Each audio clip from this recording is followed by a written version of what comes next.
സ്നേഹാദണ്ഡങ്ങൾ പ്രിയമുള്ളവർ, എൻ്റെ കഥയുടെ ഒരു പുതിയ എപ്പിസോഡിലേക്ക് എല്ലാ മാന്യപ്രേക്ഷകരെയും സ്വാഗതം ചെയ്യുകയാണ്. അനുഗ്രഹിക്കപ്പെട്ട ഒരു ദിവസം കൂടെ കർത്താവ് നമുക്ക് ദാനം ചെയ്തുവല്ലോ. വളരെ പ്രാർത്ഥനയോടുകൂടി നമുക്ക് ദൈവസന്നിധിയിലായിരിക്കാം. ഇന്നും നല്ലൊരു ജീവിതാനുഭവം നമ്മൾ കേൾക്കാൻ പോവുകയാണ്. നമ്മുടെ നടുവിലേക്ക് കർത്താവിൻ്റെ ഒരു പ്രിയദാസൻ കടന്നു വന്നിട്ടുണ്ട്. തൻ്റെ ജീവിതാനുഭവങ്ങൾ നമുക്ക് വലിയ അനുഗ്രഹത്തിന് കാരണമായി തീരട്ടെ. ഒന്നിച്ച് പ്രാർത്ഥിക്കാം. ഇന്നത്തെ ശുശ്രൂഷകളുടെ അനുഗ്രഹത്തിന് വേണ്ടി, ഈ വീഡിയോ അനേകർക്ക് അനുഗ്രഹമായി തീരുവാൻ വേണ്ടി നമുക്കൊന്നിച്ച് പ്രാർത്ഥിക്കാം.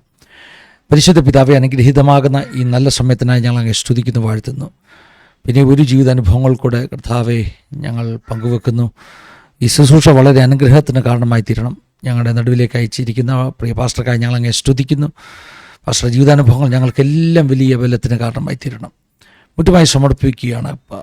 വിവിധ സ്ഥലങ്ങളിൽ നിന്ന് ഞങ്ങളെ കാണുന്ന, ഈ വീഡിയോ കാണുന്ന ഓരോ നിൻ്റെ മക്കളെ അനുഗ്രഹിക്കണം. തിരുമഹത്വം ഞങ്ങളിലൂടെ വെളിപ്പെടണം. ഞങ്ങളുടെ കുടുംബങ്ങളെ ക്ഷമിക്കണം. സന്നിധിയിലേക്ക് പൂർണ്ണമായി സമർപ്പിക്കുന്നു. പ്രാർത്ഥിച്ച് ആരംഭിക്കുന്ന സമയം മുതൽ ഞങ്ങളുടെ ആശീർവാദ പ്രാർത്ഥന വരെ പ്രത്യേക കൃപയുണ്ടാകണം. വൻകാര്യങ്ങളെ അവിടുന്ന് ചെയ്യാൻ പോകുന്ന കൃപയ്ക്കായി സ്തോത്രം. സകല മാനവും സകല മഹത്വം എടുത്ത് കടപ്പിക്കുന്നു. യേശു മൂലം താഴ്മയായി ചോദിക്കുന്നു, കേൾക്കുമാറാകണമേ. അമേൻ, അമേൻ, അമേൻ, അമേൻ.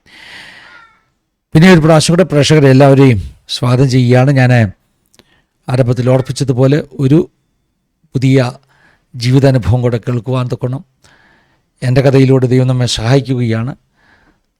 നല്ല ഒരു അനുഗ്രഹിക്കപ്പെട്ട സാക്ഷ്യമാണ് നമ്മൾ കേൾക്കാൻ പോകുന്നത്. വളരെ പ്രാർത്ഥനയോടുകൂടി നമുക്ക് ദൈവസന്നിധിയിലായിരിക്കാം. നമ്മളോടൊപ്പം കർത്താവിൻ്റെ ദാസൻ പ്രിയ പാസ്റ്റർ സിബി മൂന്നാറിൽ നിന്ന് ജോയിൻ ചെയ്തിട്ടുണ്ട്. വളരെ സ്നേഹത്തോടുകൂടെ ആദരവോടുകൂടെ പ്രിയ കർത്താവിൻ്റെ ദാസനെ ഈ ഒരു സെഷനിലേക്ക് സ്വാഗതം ചെയ്യുകയാണ്. Welcome pastor. Praise lord. ഞാൻ മൂന്നാറിൽ നിന്നാണ് പരിചയപ്പെടുത്തിയത്, പക്ഷേ തൊടുപുഴക്കാരനല്ലേ? അതെ മാസ്റ്റർ, അതെ. തൊടുപുഴ വഴിത്തല. അതെ. ജനിച്ചു വളർന്നൊക്കെ എവിടെയാണോ? ജനിച്ചതും വളർന്നതും എല്ലാം വഴിത്തലയിലാണ്. ശരി. എന്നാലിപ്പോൾ കർത്താവിൻ്റെ വേലയുമായിട്ടുള്ള ബന്ധത്തിൽ മൂന്നാറിലായിരിക്കുന്നു. മൂന്നാറിലെ കുഞ്ചിത്തണ്ണി എന്ന് പറയുന്ന സ്ഥലത്ത് ആയിരിക്കും. എന്താ പാസ്റ്റർ സ്ഥലപ്പേര്? കുഞ്ചിത്തണ്ണി. കുഞ്ചിത്തണ്ണി. എനിക്കൊന്ന് ഹൈ റേഞ്ചിലെ പിന്നെ സ്ഥലപ്പേരുകളൊക്കെ വളരെ വ്യത്യസ്തതയുള്ള പേരുകളാണെന്ന് തോന്നുന്നല്ലേ? അതെ അതെ അതെ. ദൈവത്തിൻ്റെ സ്തോത്രം. മൂന്നാർ ഒരു ടൂറിസ്റ്റ് കേന്ദ്രമൊക്കെയാണല്ലോ. അതെ അതെ അതെ വാസു. ദൈവത്തിൻ്റെ സ്തോത്രം. അപ്പോൾ ആ മലനാട്ടിലേക്കാ ദൈവം നമ്മളെ അയച്ചിരിക്കുന്നത്. അതെ. സഭാ ശുശ്രൂഷയല്ല, സഭാ ശുശ്രൂഷയിലാണ്. സഭ ഏത് ഒരു ഓർഗനൈസേഷനോടുള്ള? അത് ചിങ്ങവനത്തുള്ള തമ്പിച്ചായന്റെ New India Church of God എന്ന് പറയുന്ന ന്യൂ ഇന്ത്യ ചർച്ച് ഓഫ് ഗോഡിന്റെ എന്തോ സ്ഥലപ്പേര്? ചിന്നത്തണ്ണിയോ? കുഞ്ചിത്തണ്ണി. കുഞ്ചിത്തണ്ണി. ദൈവത്തിന്റെ സ്തോത്രം. ഈ കുഞ്ചി എന്ന് പറഞ്ഞപ്പോൾ ഞാൻ അടുത്ത് ഈ ചിന്ന ചെറുത് എന്നുള്ള അർത്ഥമായിരിക്കും അല്ലയോ? അല്ല, കുഞ്ചിത്തണ്ണി. അതിന്റെ അങ്ങനെയുള്ള അർത്ഥം എനിക്കറിയില്ല. കുതിരയുടെ ഒക്കെ കുഞ്ചിരോമം എന്ന് പറയുന്ന പോലെയുള്ള. ശരി ശരി ശരി ശരി. അപ്പൊ നമുക്ക് ജീവിതാനുഭവങ്ങളൊക്കെ കേൾക്കണമല്ലോ പാസ്റ്ററെ. ചെറിയ പ്രായം മുതലുള്ള അനുഭവങ്ങൾ കേൾക്കണമല്ലോ. ആദ്യം നമുക്കൊന്ന് പരിചയപ്പെടാൻ വേണ്ടി തൊടുപുഴ കാര്യങ്ങളൊക്കെ ഒന്ന് പറയാം. തൊടുപുഴ ജനിച്ചു വളർന്ന ദേശവും വീടും വീട്ടുകാരും സഹോദരങ്ങളും മാതാപിതാക്കളും പാസ്റ്റർ കുടുംബവും ഒക്കെ ഒന്ന് പറഞ്ഞ് പരിചയപ്പെടുത്തി കഴിഞ്ഞിട്ട് നമുക്ക് ജീവിതാനുഭവങ്ങളൊക്കെ കേൾക്കണം. തീർച്ചയായിട്ടും പാസ്റ്റർ, തീർച്ചയായും. എൻ്റെ പേര് സിബി KS എന്നാണ്. ഞാൻ തൊടുപുഴയ്ക്ക് അടുത്ത് വഴിത്തല എന്ന് പറയുന്നതാണ് എൻ്റെ സ്വന്തം സ്ഥലം. ഞാൻ ജനിച്ചതും 20 വയസ്സ് വരെ കർത്താവിൻ്റെ വേലയ്ക്ക് ഇറങ്ങുന്നിടം വരെ സ്ഥിരമായി ജീവിച്ചിരുന്നതുമായ സ്ഥലമാണ് ഈ വഴിത്തല എന്ന് പറയുന്നത്, എൻ്റെ സ്വന്തം സ്ഥലം. അവിടെ എനിക്ക് ഇപ്പോൾ അച്ഛനില്ല. കൊറോണ സമയത്ത് ഫാദർ മരിച്ചുപോയി. പിന്നെ ഇപ്പോൾ അമ്മയുണ്ട്. എനിക്ക് 2 ജ്യേഷ്ഠന്മാരുണ്ട്. മൂത്തയാള് തൃശ്ശൂർ താമസിക്കുന്നു. രണ്ടാമത്തെ എൻ്റെ നേരെ മൂത്ത ചേട്ടൻ, അദ്ദേഹം ഇപ്പോൾ കുടുംബ വീട്ടില് ഉണ്ട്. ഞാന്, ഭാര്യ, എനിക്കൊരു മോനുണ്ട്. അവൻ +1 പഠിക്കുന്നു. ഇങ്ങനെയാണ് ഞങ്ങളുടെ ഒരു ചെറിയ കുടുംബത്തിന്റെ വിവരണം. ഞാൻ ജനിച്ചതും വളർന്നതും വഴിത്തലയിലാണെന്ന് ഞാൻ പറഞ്ഞല്ലോ. എൻ്റെ പ്രാഥമിക വിദ്യാഭ്യാസം എല്ലാം അവിടെയായിരുന്നു. ഞാൻ പ്രീ ഡിഗ്രി പഠിച്ചത് മൂലമറ്റത്തുള്ള സെന്റ് ജോസഫ്സ് കോളേജിലാണ്. അപ്പോൾ ഞാൻ അവിടെ മുതലൊന്ന് എന്നെ പറ്റി ഒരു ചെറിയ ഇൻട്രൊഡക്ഷൻ പറയാൻ ഞാൻ ആഗ്രഹിക്കുന്നുണ്ട്. കാരണം ദൈവം എൻ്റെ ജീവിതത്തിൽ ചെയ്ത ഈ വലിയ കാര്യം, ഇതുപോലെ ആസാദി ടി വി പോലെയുള്ള, ആസാദി ടി വിയെ കുറിച്ച് മുന്നമേ ഞാൻ കേട്ടിട്ടുണ്ട്. ഒരു 2 വർഷം മുമ്പ് ഞാൻ ഇതേക്കുറിച്ച് കേട്ടിട്ടുണ്ട്. അന്നേ ഞാൻ അതോർത്ത് ദൈവത്തെ സ്തുതിക്കുകയും ചെയ്തിട്ടുണ്ട്. കാരണം ജീവിതാനുഭവങ്ങൾ, ഇത് എന്നെ സംബന്ധിച്ചിടത്തോളം ഇതൊരു വലിയ പ്ലാറ്റ്ഫോമാണ്. എപ്പോഴെല്ലാം കർത്താവിന് സ്തുതിക്കാനോ ദൈവത്തിന്റെ തിരുനാമത്തെ ഉയർത്തുവാനോ ഒരു അവസരം ലഭിച്ചാൽ എന്നെ സംബന്ധിച്ചിടത്തോളം അത് എൻ്റെ ജീവശ്വാസത്തെക്കാൾ വലുതാണ്. കാരണം ഞാൻ ജീവിച്ചിരിക്കുന്നത് തന്നെ ദൈവത്തിന്റെ ഒരു വലിയ കൃപയാണ്. അതുകൊണ്ട് ആദ്യമായിട്ട് സർവകൃപാലുവായ ദൈവത്തിന് നന്ദി പറയുന്നു. അതോടൊപ്പം ഇങ്ങനെ ഒരു അവസരം എനിക്ക് തന്ന ആസാദി ടി വിയോടും പാസ്റ്റർ ഫിന്നി യോഹന്നാൻ അവர்களോടുമുള്ള, കുടുംബത്തോടും ഇതിന്റെ എല്ലാ ക്രൂ മെമ്പേഴ്സിനോടുമുള്ള എൻ്റെ അഗൈതവുമായ നന്ദിയും ദൈവസ്നേഹവും പ്രാരംഭത്തിലെ ഞാൻ അറിയിക്കുന്നു. എന്നെ ഇതിലേക്ക് പരിചയപ്പെടുത്തിയത് എൻ്റെ ഒരു സുഹൃത്താണ്, സാബു കോണോഡിയൽ എന്ന് പറഞ്ഞ ഒരു കർത്താവിന്റെ ദാസനാണ്, ഛത്തീസ്ഗഡിലുള്ള.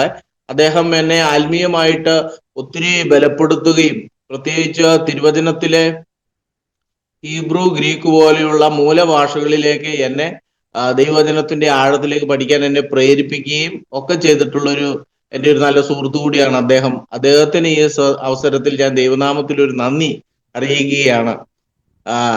നന്ദി പറയുക എന്നുള്ളത് നന്ദി എന്നുള്ളത് ജീവിതത്തിന്റെ ഒരു ഭാഗമാണല്ലോ. കാരണം അനേകരുടെ പ്രാർത്ഥനയും അനേകരുടെ സഹായവുമാണ് ഇന്നിങ്ങനെ ഒരു ടി വി ചാനലിന് മുമ്പിൽ എനിക്ക് ഇരിക്കുവാൻ ദൈവം കൃപ ചെയ്തത്.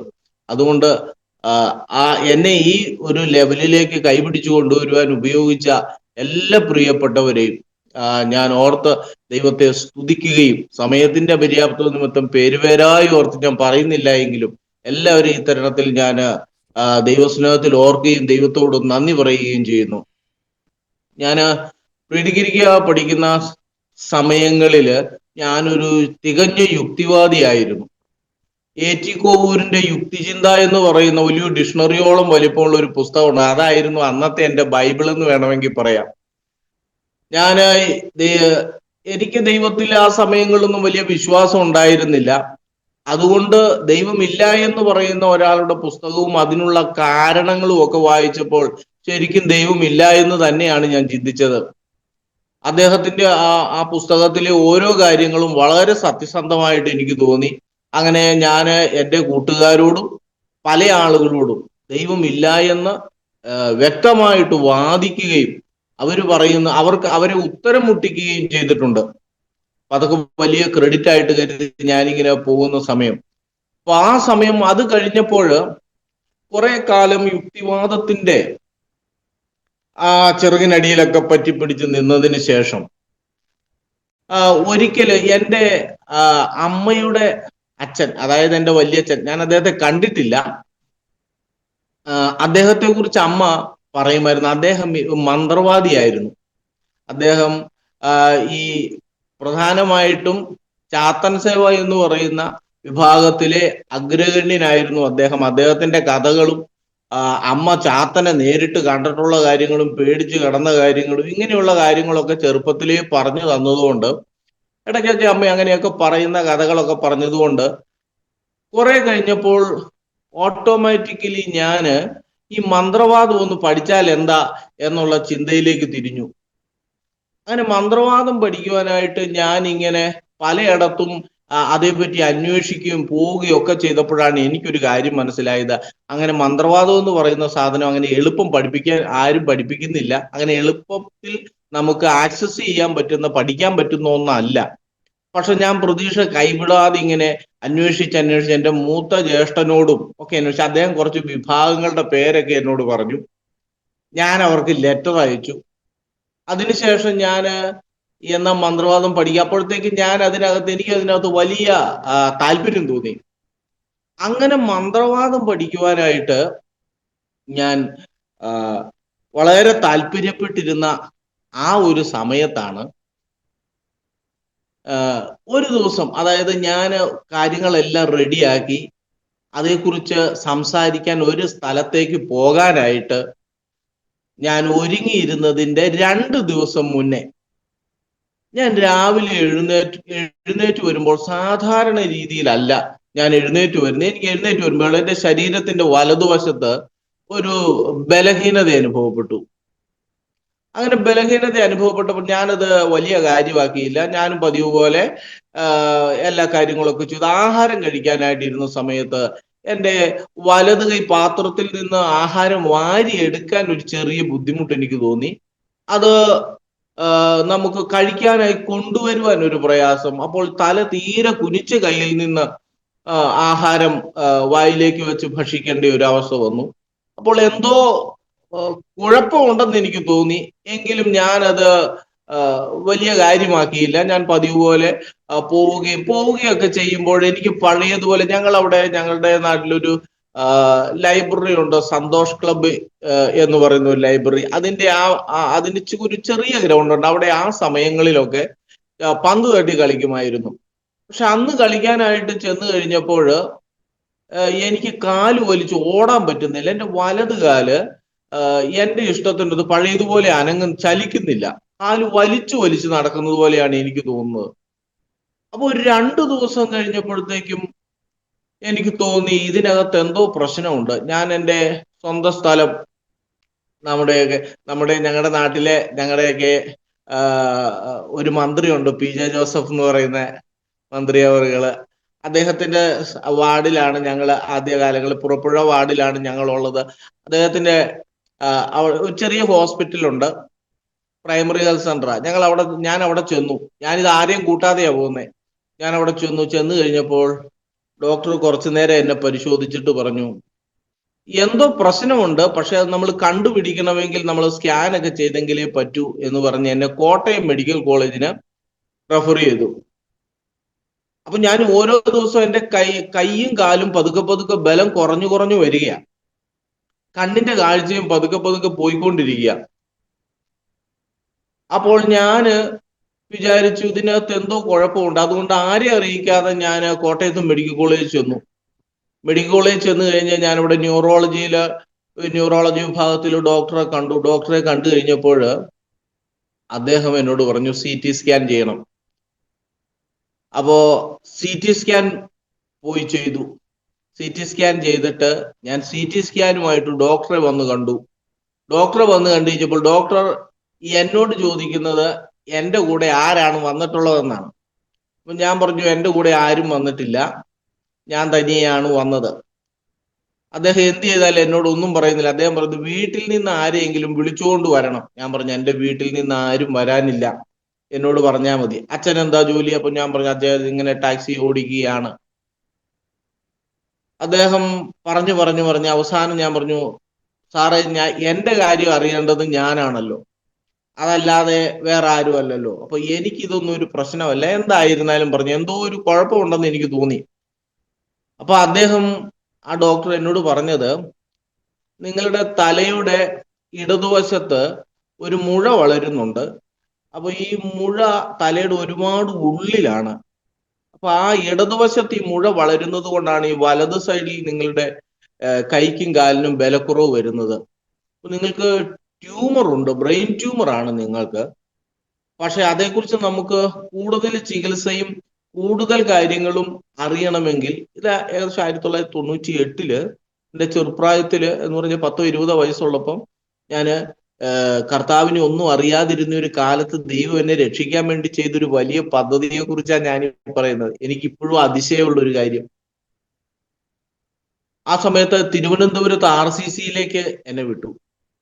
അപ്പൊ RCCയിലേക്ക് പോകുമ്പോ അന്നത്തെ സാമ്പത്തിക സ്ഥിതി അനുസരിച്ച് പോകാനും വരാനുമുള്ള വണ്ടിക്കൂലി പോലും ഇല്ലാതിരുന്നുകൊണ്ട് വീട്ടിൽ പറയേണ്ടി വന്നു ഇങ്ങനെയാണ് സംഭവങ്ങളെന്നൊക്കെ പറഞ്ഞു.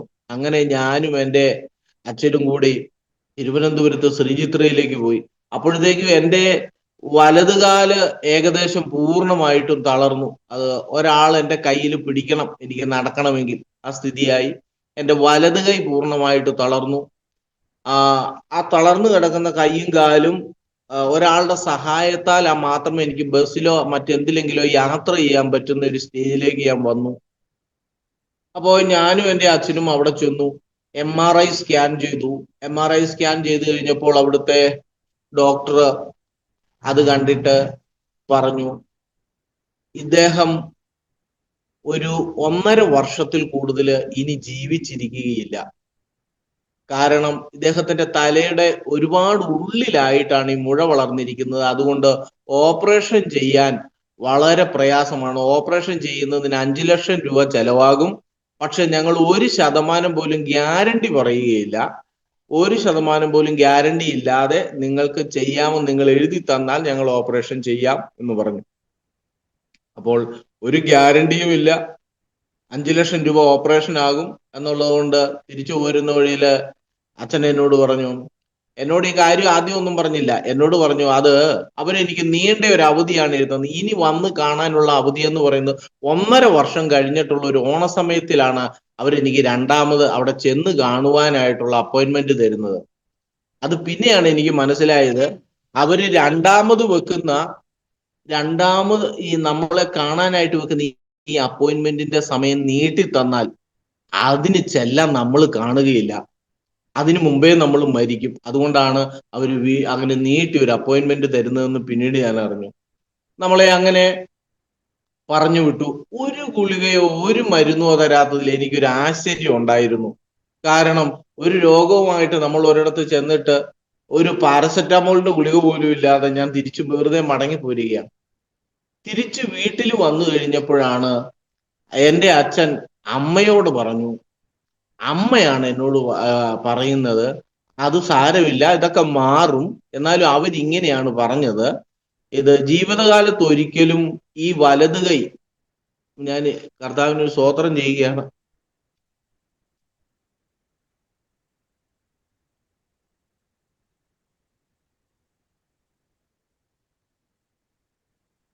ഈ വലത് കൈ കൊണ്ട് ഞാൻ ജീവിച്ചിരിക്കുന്ന കാലത്തോളം ഇത് ഉയരത്തില്ലെന്ന് അവർ പറഞ്ഞു.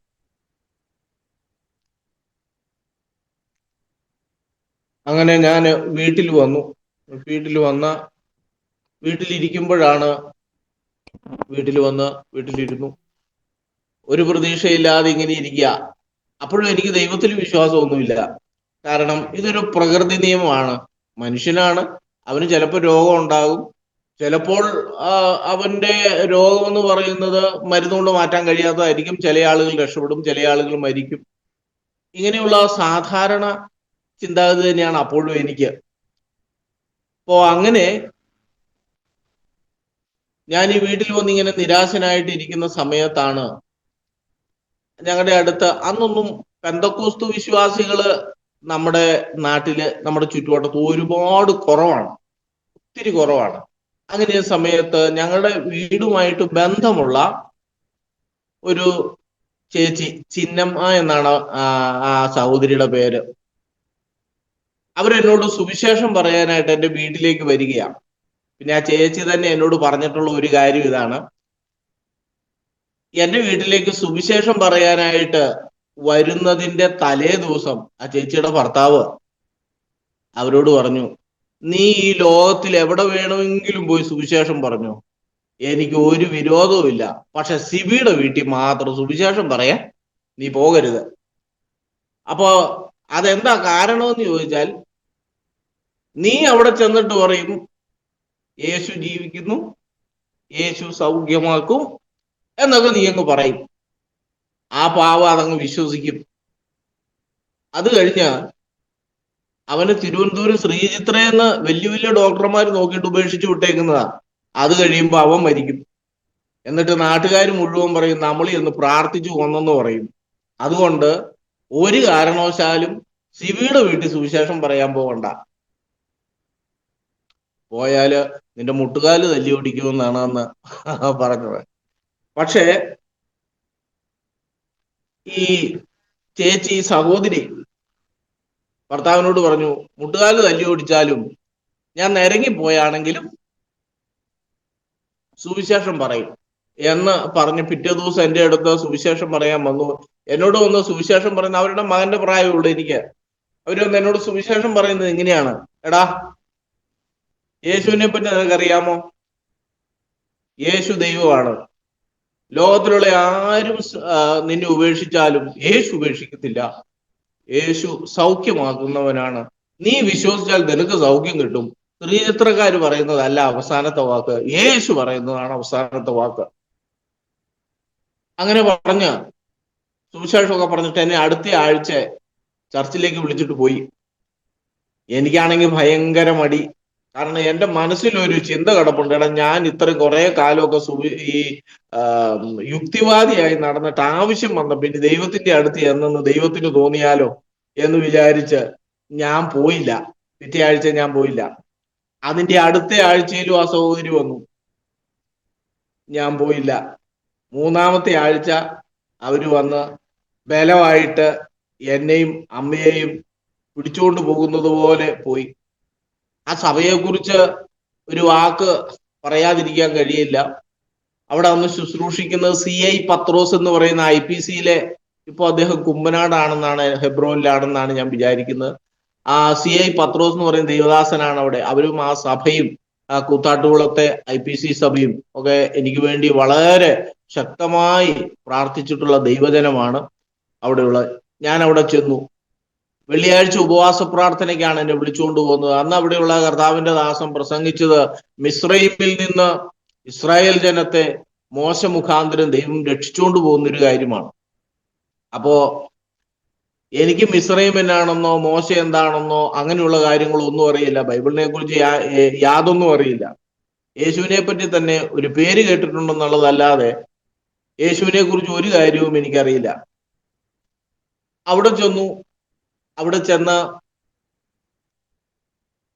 സുവിശേഷം പറഞ്ഞു, പ്രാർത്ഥിച്ചു, വീണ്ടും യേശുവിനെ കുറിച്ച് പറഞ്ഞു, പ്രാർത്ഥിച്ചു. ഞാൻ മടങ്ങിപ്പോന്നു. ഞായറാഴ്ച ബസ്സിൽ കയറും, ആരാധനയ്ക്ക് പോകും. ഓരോ ആഴ്ച ചെല്ലുമ്പോഴും പക്ഷെ ദൈവം എനിക്ക് വലിയൊരു കൃപ ചെയ്തത് എന്താണെന്ന് വെച്ചാൽ, ഞാന് എൻ്റെ ഹൃദയത്തിൽ ഭയങ്കരമായ ഒരു വിശ്വാസം ഉണ്ടായിരുന്നു. അത് എൻ്റെ സ്വന്തമല്ലെന്ന് പിന്നീടാണ് എനിക്ക് മനസ്സിലാകുന്നത്. അത് ദൈവം എനിക്ക് തന്ന ഒരു കൃപയും ഒരു വിശ്വാസവുമാണ്. ദൈവം എനിക്കൊരു വിശ്വാസം തന്നു. ഓരോ ഞായറാഴ്ചകളിൽ പോകുമ്പോഴും എനിക്ക് 100% വിശ്വാസം ഉണ്ടായിരുന്നു, ഈ ആഴ്ച ദൈവം എന്നെ സൗഖ്യമാണ്.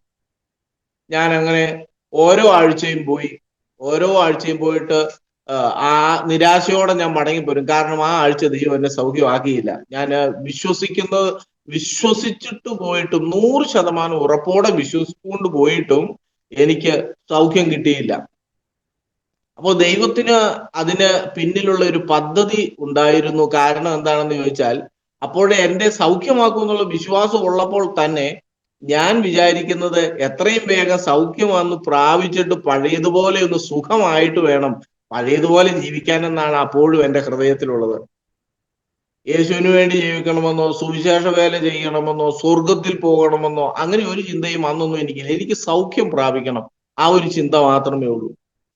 കുറച്ച് ആഴ്ചകൾ ഇങ്ങനെ പോയിട്ട് ഒരു 2 മാസത്തോളം പോയി കഴിഞ്ഞപ്പോൾ പതിയെ യേശുവിനെ കുറിച്ചും സുവിശേഷത്തെ കുറിച്ചും സ്വർഗത്തെ കുറിച്ചും ഒക്കെയുള്ള കാര്യങ്ങൾ മനസ്സിലാക്കി വന്നു കഴിഞ്ഞപ്പോൾ എനിക്ക് സ്നാനപ്പെടണമെന്ന് വിചാരിച്ചു. ഞാൻ സ്നാനപ്പെട്ടതിന് ശേഷം ഞാൻ ഓരോ ദിവസവും ഇങ്ങനെ പോകുമ്പോൾ എൻ്റെ വലത് കൈ പൂർണ്ണമായിട്ടും തളർന്നുപോയി, വലത് കാല് പൂർണ്ണമായിട്ടും തളർന്നുപോയി. എൻ്റെ കണ്ണിന്റെ കാഴ്ച തൊട്ടടുത്ത് നിന്നാൽ പോലും കാണാത്ത വിധത്തിൽ പോയി. ആകെ ഒരു അല്പം കാഴ്ച ഉണ്ടായിരുന്നു, അത് ഡബിൾ വിഷൻ ആയിരുന്നു. എന്ത് കണ്ടാലും രണ്ടായിട്ട് കാണും. അപ്പൊ അതുകൊണ്ട് ഒന്നും ചെയ്യാൻ കഴിയത്തില്ല. അപ്പൊ ഞാൻ ഓരോ ദിവസം പോകുമ്പോഴും ഇങ്ങനെ രോഗം കൂടി വരികയാണ്. അങ്ങനെ കൂടി വന്നുകൊണ്ടിരുന്ന സമയത്ത്, നിരാശനായിട്ടിരിക്കുന്ന സമയത്താണ് ഒരു ദൈവദാസൻ ഒരിക്കല് ഈ കൂത്താട്ടുകുളം IPC ദൈവസഭയിൽ വന്നു. അദ്ദേഹം ആരാണെന്ന് ഇപ്പോഴും എനിക്കറിയില്ല. അന്ന് അദ്ദേഹത്തിന്റെ പേര് ചോദിക്കാനോ അങ്ങനെയുള്ള ചിന്തകളൊന്നുമില്ല. അദ്ദേഹം വന്നിട്ട് എന്നെ കുറിച്ച് ഒന്നും അറിയില്ല. അദ്ദേഹം എൻ്റെ തലയിൽ കൈവച്ചിട്ട് എന്നോടൊരു ദൂത് പറഞ്ഞു, 18ാമത്തെ മാസം ദൈവം നിന്നെ സൗഖ്യമാക്കുമെന്ന് ഒരു ദൂത് പറയുന്നു എന്ന് പറഞ്ഞു. അപ്പോൾ എന്നോട് തിരുവനന്തപുരത്ത് ശ്രീചിത്രക്കാര് ഹോസ്പിറ്റൽ പറഞ്ഞു വിട്ടിരിക്കുന്നത് ഈ സെയിം അവധിയാണ്, 1.5 വർഷം.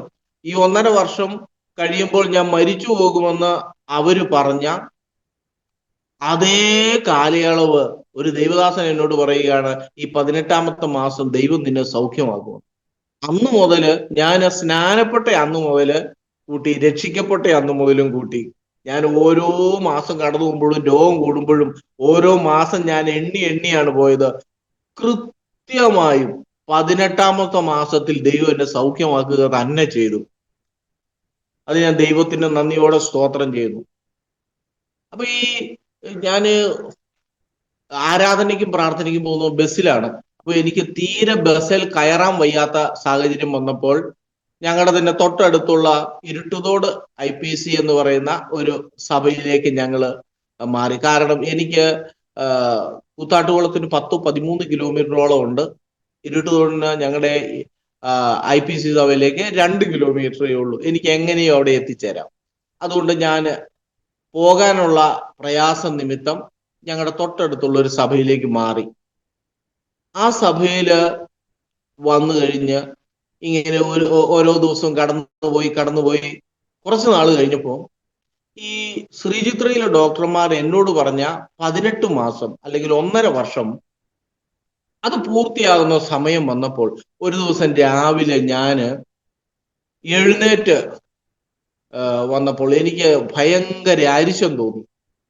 എല്ലാം ഒന്നിനും കഴിയുന്നില്ല, എല്ലാത്തിനും അരിശം വന്നപ്പോൾ ഞാൻ എൻ്റെ കട്ടിലിൽ നിന്ന് ചാടി എഴുന്നേക്കാൻ ശ്രമിച്ചപ്പോൾ ഞാൻ എഴുന്നേൽക്കുകയും എൻ്റെ തല കറങ്ങി താഴെ വീഴുകയും ചെയ്തു.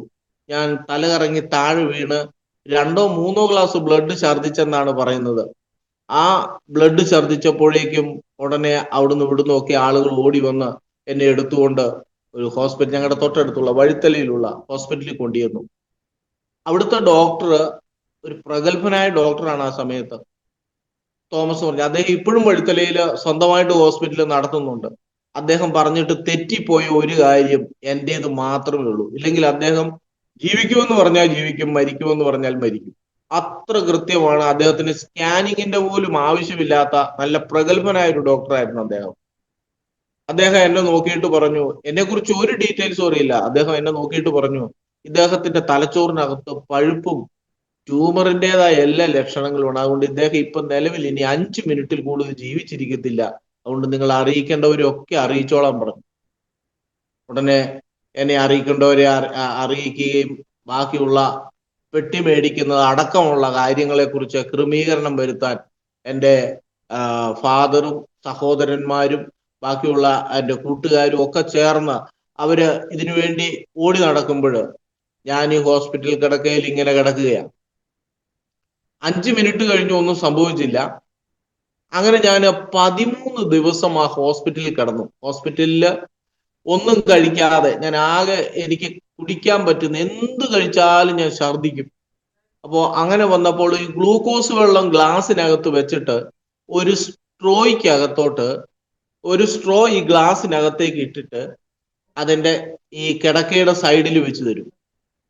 ഞാൻ അത് വലിച്ചു കുടിക്കും. അങ്ങനെ വലിച്ചു കുടിച്ച് 13 ദിവസം അവിടെ കിടന്നു. അവിടുത്തെ ഡോക്ടർ അവസാനം വന്നിട്ട് പറഞ്ഞു, തിരുവനന്തപുരത്ത് ശ്രീചിത്രയിൽ നിന്ന് ഉപേക്ഷിച്ചതല്ലേ, അതുകൊണ്ട് ഇദ്ദേഹത്തെ ഞങ്ങൾക്ക് ഒന്നും ട്രീറ്റ്മെന്റ് ഇല്ല, ഞങ്ങൾ വെറുതെ ഗ്ലൂക്കോസ് മാത്രമാണ് കയറ്റുന്നത്. അപ്പോൾ നിങ്ങൾ ഒരു കാര്യം ചെയ്യുക, തിരിച്ച് വീട്ടിൽ കൊണ്ടുപോയിക്കൊള്ളുക, ഇദ്ദേഹം ജീവിച്ചിരിക്കത്തില്ല, മരിച്ചു പോകും, ഇദ്ദേഹം വീട്ടിൽ കിടന്ന് മരിക്കട്ടെ എന്ന് പറഞ്ഞ് എന്നെ വീട്ടിലേക്ക് കൊണ്ടുവന്നു. അങ്ങനെ വീട്ടിലേക്ക് വന്ന സമയത്ത് ഞങ്ങളുടെ ദൈവദാസനും, അദ്ദേഹം ഇപ്പൊ നിത്യതയിൽ വിശ്രമിക്കുന്നു, പാസ്റ്റർ OP ചാക്കോച്ചൻ എന്നാണ്, അദ്ദേഹമൊക്കെ എനിക്ക് വേണ്ടി വളരെ ആത്മാർത്ഥമായി പ്രാർത്ഥിച്ച വ്യക്തിയാണ്. പാസ്റ്ററും കുറച്ച് ദൈവജനവും 5-6 പേര് അന്ന് ഞങ്ങളുടെ ഒരു ദിവസം വെള്ളിയാഴ്ച ഞങ്ങളുടെ വീട്ടിൽ വന്നു. പ്രാർത്ഥന നടത്തി എല്ലാവരും എൻ്റെ തലയെ കൈവച്ച് പ്രാർത്ഥിച്ചു. അപ്പോഴത്തെ എൻ്റെ അവസ്ഥ എന്ന് പറയുന്നത്, എൻ്റെ വലതുകാലും വലതുകൈയും കംപ്ലീറ്റ് തളർന്നു പോയി, കണ്ണിന്റെ കാഴ്ച പോയി, എനിക്ക് തല നേരെ നിൽക്കുകയില്ല, പെടലി നമ്മുടെ കഴുത്ത് ഒടിഞ്ഞു പോകും. അപ്പൊ അതുകൊണ്ട് എന്നെ ഭിത്തിയെ ചാരിയാണ് ഇരുത്തിയിരിക്കുന്നത്. എൻ്റെ തല ഭിത്തിയിലേക്ക് ഇങ്ങനെ ചാരി വെച്ചില്ലെങ്കിൽ കഴുത്തൊടിഞ്ഞ് ഇങ്ങനെ കിടക്കും, നേരെ നിൽക്കില്ല. അപ്പോൾ അങ്ങനെ ഒരു സാഹചര്യത്തിൽ എന്നെ ഭിത്തിയുടെ സൈഡിലേക്ക് ചേർത്ത് വെച്ചിട്ട് എല്ലാവരും അങ്ങനെ വെച്ച് എന്റെ തലയെ കൈവച്ച് പ്രാർത്ഥിച്ചു. പ്രത്യേകിച്ചൊന്നും സംഭവിച്ചില്ലെങ്കിലും ദൈവം എന്നെ സൗഖ്യമാക്കും എന്ന ഒരു ഒരു ഒരു ബലം ഒരിക്കൽ കൂടെ എൻ്റെ ഉള്ളിലേക്ക് വന്നു.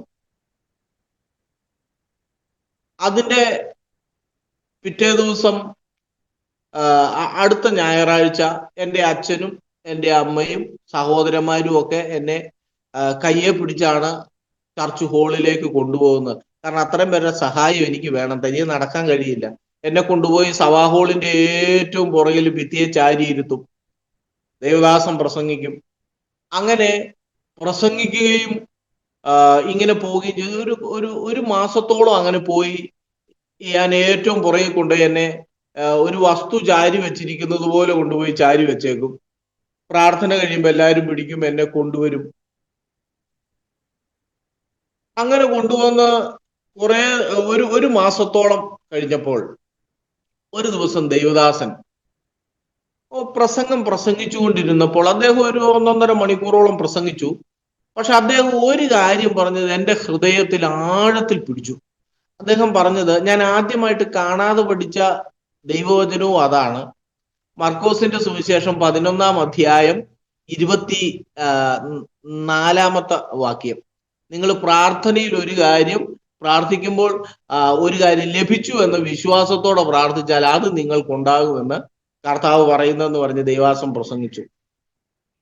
അപ്പോൾ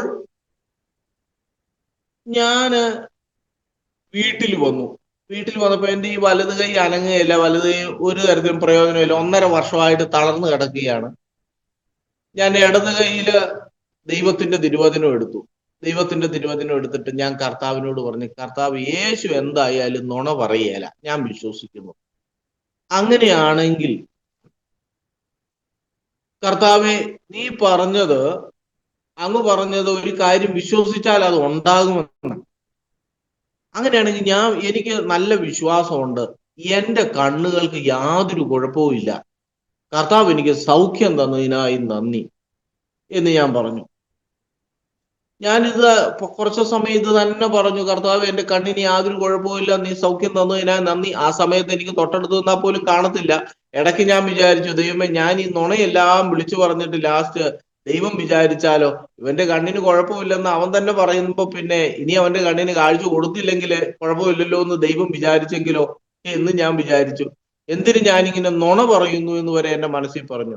പക്ഷെ ഞാൻ പറഞ്ഞു, ഇത് നുണയല്ല, ദൈവവചനം പറയുന്ന ദൈവവചനത്തിന്റെ ജീവൻ എന്താണോ അത് ഞാൻ കണ്ടെത്താൻ പോവുകയാണ്.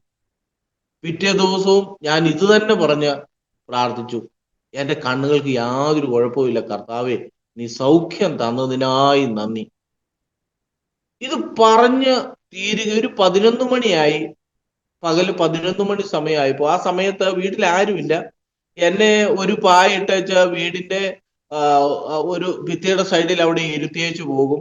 രണ്ടുപേരും, അപ്പനും അമ്മയും എല്ലാവരും ജോലിക്ക് പോകും. ഒരു പണി കഴിഞ്ഞ് വരുന്നിടം വരെ ഞങ്ങളുടെ തൊട്ടടുത്ത് ഒരു ചേച്ചിയുണ്ട്. ആ ചേച്ചിയാണ് എനിക്ക് ഭക്ഷണം എടുത്തു തരാനും എന്തെങ്കിലും ആവശ്യമൊക്കെ ഉണ്ടെങ്കിൽ വന്ന് എന്നെ സഹായിക്കാനും ഉള്ളത്. അപ്പൊ ഞാനിത് പറഞ്ഞ് പ്രാർത്ഥിച്ചുകൊണ്ടിരിക്കുമ്പോൾ എൻ്റെ തലയ്ക്കുള്ളിലെ ഞരമ്പുകളെല്ലാം പിടയ്ക്കാൻ തുടങ്ങി. അപ്പൊ ഞാൻ സത്യം പറഞ്ഞാൽ പേടിച്ചു പോയി. ദൈവമേ, ഇനി പഴയതുപോലെ അസുഖം വീണ്ടും ഉണ്ടാകാനാണോ, തല കറങ്ങുമോ, വീണു പോകുമോ എന്നൊക്കെ ഞാൻ ഇങ്ങനെ പേടിച്ചു. ആരെങ്കിലും വിളിക്കണമെന്ന് ചിന്തിച്ചു. പക്ഷെ ഞാൻ വിളിച്ചില്ല. അങ്ങനെ 4 പ്രാവശ്യം എൻ്റെ തലയ്ക്കുള്ള ഞരമ്പുകളെല്ലാം പിടയ്ക്കാൻ തുടങ്ങി. 1 പിടച്ചു, നിന്നു. 2-ാമത്തെ പ്രാവശ്യം ഒന്നുകൂടെ വൈബ്രേറ്റ് ചെയ്ത് നിന്നു. 3 പ്രാവശ്യം. അങ്ങനെ 4-ാമത്തെ പ്രാവശ്യം ഈ തലച്ചോറിലെ ഞരമ്പുകളെല്ലാം ശക്തമായിട്ട് വൈബ്രേറ്റ് ചെയ്തിട്ട് അങ്ങ് നിന്നു. ഓരോ പ്രാവശ്യവും ഈ ഞരമ്പുകൾ പിടയ്ക്കുമ്പോഴും വൈബ്രേറ്റ് ചെയ്യുമ്പോഴും ഞാൻ നോക്കിയിരിക്കുമ്പോൾ എൻ്റെ കണ്ണിന്റെ കാഴ്ച പതുക്കെ പതുക്കെ പതുക്കെ പതുക്കെ വന്നു. ഈ 4-ാമത്തെ പ്രാവശ്യവും ഈ ഞരമ്പ് പിടച്ചു കഴിഞ്ഞപ്പോഴത്തേക്ക് ഞാൻ ഇപ്പോ കാണുന്നത് പോലെ എൻ്റെ കണ്ണിന്റെ കാഴ്ച പൂർണ്ണമായിട്ടും ദൈവം എനിക്ക് തിരിച്ചു തന്നു. അപ്പൊ ഞാൻ ദൈവത്തിന് നന്ദിയോടെ സ്തോത്രം. അപ്പൊ ഞാൻ നോക്കുമ്പോൾ എനിക്ക് ഡബിൾ വിഷൻ ഇല്ല. എൻ്റെ കാഴ്ച എനിക്ക് നന്നായിട്ട് ദൂരെ കാഴ്ച എല്ലാം കാണാം. ഞാൻ വളരെ അത്ഭുതപ്പെട്ട് ദൈവത്തിന് സ്തോത്രം ചെയ്തു. കാരണം കണ്ണ് കാണാൻ വയ്യാതെ, ഒന്നും വായിക്കാനോ ഒന്നും നോക്കാനോ കഴിയാതെ കഴിഞ്ഞ വർഷം, ഒരു വർഷത്തോളം, 1.5 വർഷത്തോളം ഇരുന്നതിന്റെ ബുദ്ധിമുട്ട് എനിക്കറിയാം. അതുകൊണ്ട് ഞാൻ ദൈവത്തെ എത്രമാത്രം സ്തുതിക്കാമോ അത്രയും ശക്തിയോടെ ഞാൻ ദൈവത്തെ സ്തുതിച്ചു. അപ്പോൾ എനിക്ക് നല്ല ഉറപ്പായി, കർത്താവ് നുണ പറയുകയില്ല. വചനത്തിനകത്ത് ജീവനും ചൈതന്യവും ഉണ്ട്. വചനം അതിന്റെ ക്രിയ ചെയ്യും. ദൈവവചനത്തിനകത്ത് ശക്തിയുണ്ട്. എനിക്ക് മനസ്സിലായി. ഉടൻ ഞാൻ പറഞ്ഞു, ഈ 1.5 വർഷമായിട്ട് കൈ തളർന്നു കിടക്കുക. ഞാൻ കർത്താവിനോട് പറഞ്ഞു, കർത്താവേ, എന്റെ കൈക്ക്, വലത് കൈക്ക് യാതൊരു കുഴപ്പവുമില്ല. കർത്താവ് എന്റെ വലത് കൈക്ക് പൂർണ്ണ സൗഖ്യം തന്നതിനായി സ്തോത്രം. അത് ഞാൻ പറഞ്ഞു തീരുകയും എൻ്റെ ഈ ഒരത്തിന്റെ ഈ ഭാഗത്ത് ശക്തമായൊരു മിന്നല, ശക്തമായൊരു മിന്നൽ എന്ന് പറഞ്ഞാൽ ഇടി കിട്ടുന്ന പോലെ ഒരു മിന്നല്. ഈ കൈ തളർന്നു പോയ ആളുകളെ കണ്ടിട്ടുണ്ടെങ്കിൽ മനസ്സിലാക്കും, അവരുടെ ഈ ജോയിന്റ് താഴേക്ക് ഇറങ്ങിപ്പോയി. എൻ്റെ ഈ കൈയുടെ ജോയിന്റ് താഴേക്ക് ഇറങ്ങി 1.5 വർഷമായിട്ട് കിടക്കുക. ഈ ശക്തമായ മിന്നൽ ഉണ്ടായപ്പോ ഈ കൈയുടെ കുഴ തനിയെ കയറി മോളിലിരുന്നു. ഉടൻ തന്നെ 1.5 വർഷമായിട്ട് ഒരു ഈർക്കിൽ പോലും പിടിക്കുകയോ കൈ നിവർത്തുകയോ ഒന്നും ചെയ്യാൻ കഴിയാതിരുന്ന ഞാൻ ഉടൻ തന്നെ എൻ്റെ കൈ അനങ്ങാനും കൈ നിവർത്താനും ഒക്കെ തുടങ്ങി. സ്ത്രീയത്രക്കാർ പറഞ്ഞു, എൻ്റെ ഈ മനുഷ്യൻ മരിക്കുന്നിടം വരെ എൻ്റെ ഈ കൈ ഉയരത്തില്ലെന്ന് അവര് പറഞ്ഞപ്പോൾ ഒരു നിമിഷം കൊണ്ട് കർത്താവ് എൻ്റെ കൈയെ സൗഖ്യമാക്കി. ഞാന് എല്ലാവരോടും പറയുന്നുണ്ട്, ഞാൻ ഒരു ഫിസിയോതെറാപ്പി ചെയ്തല്ല എൻ്റെ കൈ നേരെയായത്. ഈ എൻ്റെ ബ്രെയിൻ ട്യൂമർ മാറുവാൻ ഞാൻ ഒരു പാരസെറ്റമോളിന്റെ ഗുളിക പോലും കഴിച്ചിട്ടില്ല. ഞാൻ ഒരു മരുന്നും കഴിച്ചിട്ടില്ല. കർത്താവ് സമ്പൂർണമായി എന്നെ സൗഖ്യമാക്കുകയാണ് ചെയ്തത്. എൻ്റെ കൈ ഞാൻ നോക്കുമ്പോൾ തനിയെ കയറി മുകളിലിരിക്കുന്നു. ഞാൻ വേഗം പേനയെടുത്ത് 1.5 വർഷത്തിന് ശേഷം പ്രൈസ് ദ ലോർഡ് എന്ന് എഴുതി. അതുവരെ ഒരു ഈർക്കിലി പോലും പിടിക്കാതെ ഞാൻ ഇടത് കൊണ്ട് സ്പൂൺ കൊണ്ടാണ് ആഹാരം കഴിച്ചുകൊണ്ടിരുന്നത്. അപ്പൊ ദൈവം എന്നെ അത്ഭുതകരമായി കൈക്ക് സൗഖ്യം തന്നു കഴിഞ്ഞപ്പോൾ എനിക്ക് കുറച്ചും കൂടെ വിശ്വാസത്തിൽ ഞാൻ ഉറച്ചു. ഞാൻ പറഞ്ഞു, കർത്താവെ, 1.5 വർഷമായിട്ട് ഞാൻ ഈ കാല് വലിച്ചാണ് നടക്കുന്നത്. ഒരാളുടെ സഹായം ഇല്ലാതെ എനിക്ക് നടക്കാൻ പറ്റില്ല. ഞാൻ പറഞ്ഞു, കർത്താവെ, എൻ്റെ കാലുകൾക്ക് ഒരു കുഴപ്പമില്ല. കർത്താവ് സൗഖ്യം തന്നിട്ടുണ്ട്, ഞാൻ നന്ദി പറയുന്നു. അന്ന് രാത്രി ഞാനിങ്ങനെ കിടക്കുമ്പോ ആരോ എൻ്റെ ഈ വലതുകാലിന്റെ പാദത്തിൽ വന്നിങ്ങനെ തൊട്ടു പോകുന്നത് പോലെ എനിക്ക് ശരിക്കും ഫീൽ ചെയ്തു. പിറ്റേ ദിവസം രാവിലെ ഞാൻ എഴുന്നേൽക്കുമ്പോ എന്നും ഈ കാലിന് കാല് തളർന്നുപോയ ആളുകളെ കണ്ടിട്ടുണ്ട്. ഒരു ഒരു ഒരു സൈഡ് ചെരിഞ്ഞായിരിക്കും അവരുടെ പാദം എപ്പോഴും കുത്തുന്നത്. ആ പാദത്തിന് അങ്ങനെ കുത്തി കുത്തി നടന്നതിന്റെ തഴമ്പ് ഇപ്പോഴും എൻ്റെ വലതുകാലിന്റെ സൈഡിലുണ്ട്. ആ പിറ്റേ ദിവസം ഞാൻ രാവിലെ എഴുന്നേറ്റ് കാല് കുത്തിയപ്പോ എൻ്റെ കാല് നേരെയാണ് ഭൂമിയിൽ ചവിട്ടുന്നത്. എൻ്റെ കാലിന് യാതൊരു പ്രശ്നവുമില്ല. കർത്താവ് എൻ്റെ കാലുകൾക്ക് പൂർണ്ണ സൗഖ്യം തന്നു. അപ്പോൾ ഇന്ന് എനിക്ക് ഇതിനകത്ത് പറയാനുള്ള ഒരു കാര്യം എന്താണെന്ന് ചോദിച്ചു കഴിഞ്ഞാല്, ഈ അന്ന് മുതലേ ദൈവവചനം പഠിക്കാൻ, ദൈവവചനത്തിനകത്ത് ജീവനുണ്ട്.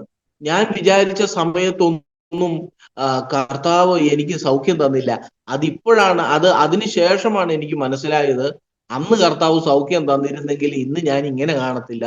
കർത്താവ് 1.5 വർഷം ഞാൻ കഷ്ടപ്പെടാവുന്നതിന്റെ മാക്സിമം കഷ്ടപ്പെട്ട്, വേദന അനുഭവിക്കാവുന്നതിന്റെ, സഹിക്കാവുന്നതിന്റെ എല്ലാം മാക്സിമം അനുഭവിച്ചു കഴിഞ്ഞ് അവസാനം ഞാന് ഞങ്ങളുടെ ചർച്ചിന്റെ സെമിത്തേരിയുടെ അതിലൂടെ വണ്ടിക്ക് പോകുമ്പോൾ പലപ്പോഴും ഞാൻ നോക്കി ചിന്തിച്ചിട്ടുണ്ട്, ദൈവമേ, മരിച്ചു കഴിയുമ്പോൾ ഒറ്റയ്ക്ക് ഇവിടെ വന്ന് കിടക്കണമല്ലോ എന്ന് വിചാരിച്ച് ഞാൻ ഒരുപാട് ചിന്തിച്ചിട്ടുള്ള ഒത്തിരി അവസരങ്ങൾ ഉണ്ടായിരുന്നു. പക്ഷെ ദൈവം എന്നെ അങ്ങനെ വിടാതെ ദൈവം എന്നെ പൂർണ്ണമായി സൗഖ്യമാക്കി. അപ്പോൾ ഞാൻ ഇതിനകത്ത് ഇപ്പോൾ ഞാൻ ഒരു കാര്യം പറയാൻ ആഗ്രഹിക്കുന്നത്, അങ്ങനെ ഒരുപാട് പേരെ ഞാൻ പറഞ്ഞ് അവർ ബലപ്പെടുന്നത് ഞാൻ കണ്ടിട്ടുണ്ട്. വചനത്തിന് അന്നും ഇന്നും ദൈവം എന്നോട് പറഞ്ഞിട്ടുള്ള ശുശ്രൂഷയ്ക്ക് ഇറങ്ങിയപ്പോൾ പറഞ്ഞ ഒരു കാര്യം ഇതാണ്: വചനത്തെ മുറുകെ പിടിക്കണം. വചനത്തിനകത്ത് ജീവനുണ്ട്. വചനം അതിന്റെ പ്രവൃത്തി ചെയ്യാതെ ഒരിക്കലും മടങ്ങി വരികയില്ല. അത് എന്നെ സംബന്ധിച്ചിടത്തോളം വളരെ സത്യമാണ്. ആ വചനം, കർത്താവ് പറഞ്ഞ ആ വചനം ഞാൻ പറഞ്ഞ് കർത്താവിന് നന്ദി പറഞ്ഞപ്പോൾ അസാധ്യമായതാണ് സംഭവിച്ചത്. അസാധ്യമായത് സംഭവിച്ചപ്പോൾ പിന്നെ ഞാൻ തീരുമാനിച്ചു, ഇനി ഒരിക്കലും ഇനി ഒരിക്കലും മറ്റു ഒന്നിലേക്കുമില്ല. ഞാൻ കർത്താവിന് വേണ്ടി ജീവിക്കും. കർത്താവിന് വേണ്ടി സുവിശേഷ വേല ചെയ്യും. കർത്താവിന് വേണ്ടി അനേക ഇടങ്ങളിൽ യേശു സൗഖ്യമാക്കുന്നവനാണെന്നും യേശു രക്ഷിക്കുന്നവനാണെന്നും ഒക്കെ ഞാൻ പറയും. അനേകര് ബലപ്പെടുന്നു, അനേകര് ഞാൻ പ്രാർത്ഥിക്കുമ്പോൾ, അത് ഞാൻ പ്രാർത്ഥിച്ചു എന്നുള്ളതല്ല, ദൈവത്തിന്റെ കരുണയാൽ അനേകര് നോർത്ത് ഇന്ത്യയില് ഞാൻ ഏകദേശം 2003 കാലഘട്ടം മുതൽ 2009 വരെ ഛത്തീസ്ഗഡില് കുമാരി എന്ന് പറയുന്ന സ്ഥലത്ത് കർത്താവിന്റെ വേലയില് ആയിരുന്നു. റായ്പൂരിനടുത്ത് കർത്താവിന്റെ വേലയിലായിരുന്നു. ഇപ്പോഴും ഞങ്ങളുടെ സഭയില് ഹിന്ദി വർഷിപ്പ് ഉണ്ട്. അന്ന് ഹിന്ദി പഠിച്ചത് ഒരു കണക്കിന് ഗുണമായി. ഇവിടെ ഹിന്ദിക്കാര് എല്ലാവരും കൂടെ വന്നാൽ ഒരു 50 പേരോളം ഇവിടെ നമുക്ക് ഞായറാഴ്ച ഹിന്ദി വർഷിപ്പിന് കൂടാനുണ്ട്. ഞായറാഴ്ച രാവിലെ 7:30 മുതൽ 9 മണി വരെ നമ്മൾ ഹിന്ദി വർഷിപ്പ് നടത്തുന്നുണ്ട്. അപ്പോൾ കർത്താവ് എന്നെ ഈ വചനത്തിനകത്തോട് ഇങ്ങനെ ഈ വചനത്തിന്റെ ബലം തന്ന് എന്നെ നടത്തിയത് കൊണ്ട് വചനം പഠിക്കുന്നതിന് എനിക്ക് ഭയങ്കര താല്പര്യം. ദൈവം എന്നെ ബലപ്പെടുത്തിയ കാര്യം, ഞാൻ വചനം പഠിക്കാനൊക്കെ ഇരുന്ന് കഴിഞ്ഞാൽ 5-6 മണിക്കൂർ എൻ്റെ കണ്ണ് മങ്ങുന്നതാണ് എൻ്റെ കണക്ക്. കാരണം വചനത്തിന്റെ ശക്തി എന്താണെന്ന് നമ്മൾ തിരിച്ചറിഞ്ഞാൽ, ദൈവം തന്നെയാണ് ദൈവവചനമെന്ന് നമ്മൾ തിരിച്ചറിഞ്ഞാൽ നമുക്ക് അതിനെ വിട്ട് പോകാൻ കഴിയുകയില്ല. അപ്പോൾ ഈ ദൈവത്തിന്റെ ഈ വചനം പഠിക്കാൻ ഞാൻ KP യോഹന്നാൻ സാറിന്റെ അവിടാണ് BTH പഠിച്ചത്.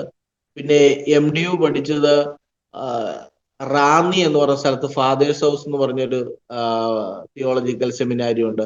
അവിടുത്തെ ജെയിംസ് സാറ്, ജെയിനി മാഡം, അവിടുത്തെ സാബു സാർ, അവരൊക്കെ നമ്മളെ ദൈവവചനം പഠിപ്പിക്കും, വളരെ നമ്മളെ സഹായിക്കുകയും സപ്പോർട്ട് ചെയ്യുകയും ചെയ്തിട്ടുള്ളവർ. അവരൊക്കെ ഞാൻ ഓരോ ദിവസവും നന്ദിയോടെ ഓർക്കുകയാണ്. ഇതിനകത്ത് ഞാൻ ഒരു കാര്യം കൂടെ പാസ്റ്ററെ പറയാനായിട്ട് ആഗ്രഹിക്കുകയാണ്. ദൈവാത്മാ എൻ്റെ ഹൃദയത്തിൽ ഓർമ്മിച്ചപ്പോൾ ഇതിനോട് ചേർന്ന്, ദൈവം നമ്മുടെ ഏതാവശ്യങ്ങളിലും ദൈവം എത്ര ശ്രദ്ധാലുവാണ് എന്നുള്ളത്, ദൈവം നമ്മുടെ ആവശ്യങ്ങളെ കാണുന്നു എന്നുള്ളത്. ഞാൻ 2018 ഞാൻ എറണാകുളത്ത് ശുശ്രൂഷിക്കുന്ന സമയത്ത്, ഞാൻ എനിക്ക് അന്ന് വാഹനമൊന്നുമില്ല. ഞാൻ ആദ്യമായിട്ട് എറണാകുളത്ത് വന്നിരിക്കുമ്പോൾ അവിടുത്തെ തിരക്കെല്ലാം കണ്ടിട്ട്, ദൈവമേ ഞാൻ ഇതിനകത്ത് എങ്ങനെ ജീവിക്കുമെന്ന് പേടിച്ചു പോയി. കാരണം എൻ്റെ കയ്യിൽ ഒരു ബൈക്ക്, അന്നൊരു പഴയ ബൈക്കുണ്ട്, അത് ഓടിക്കാൻ എനിക്ക് ആ പട്ടണത്തിൽ ഓടിക്കാൻ പേടിയാണ്.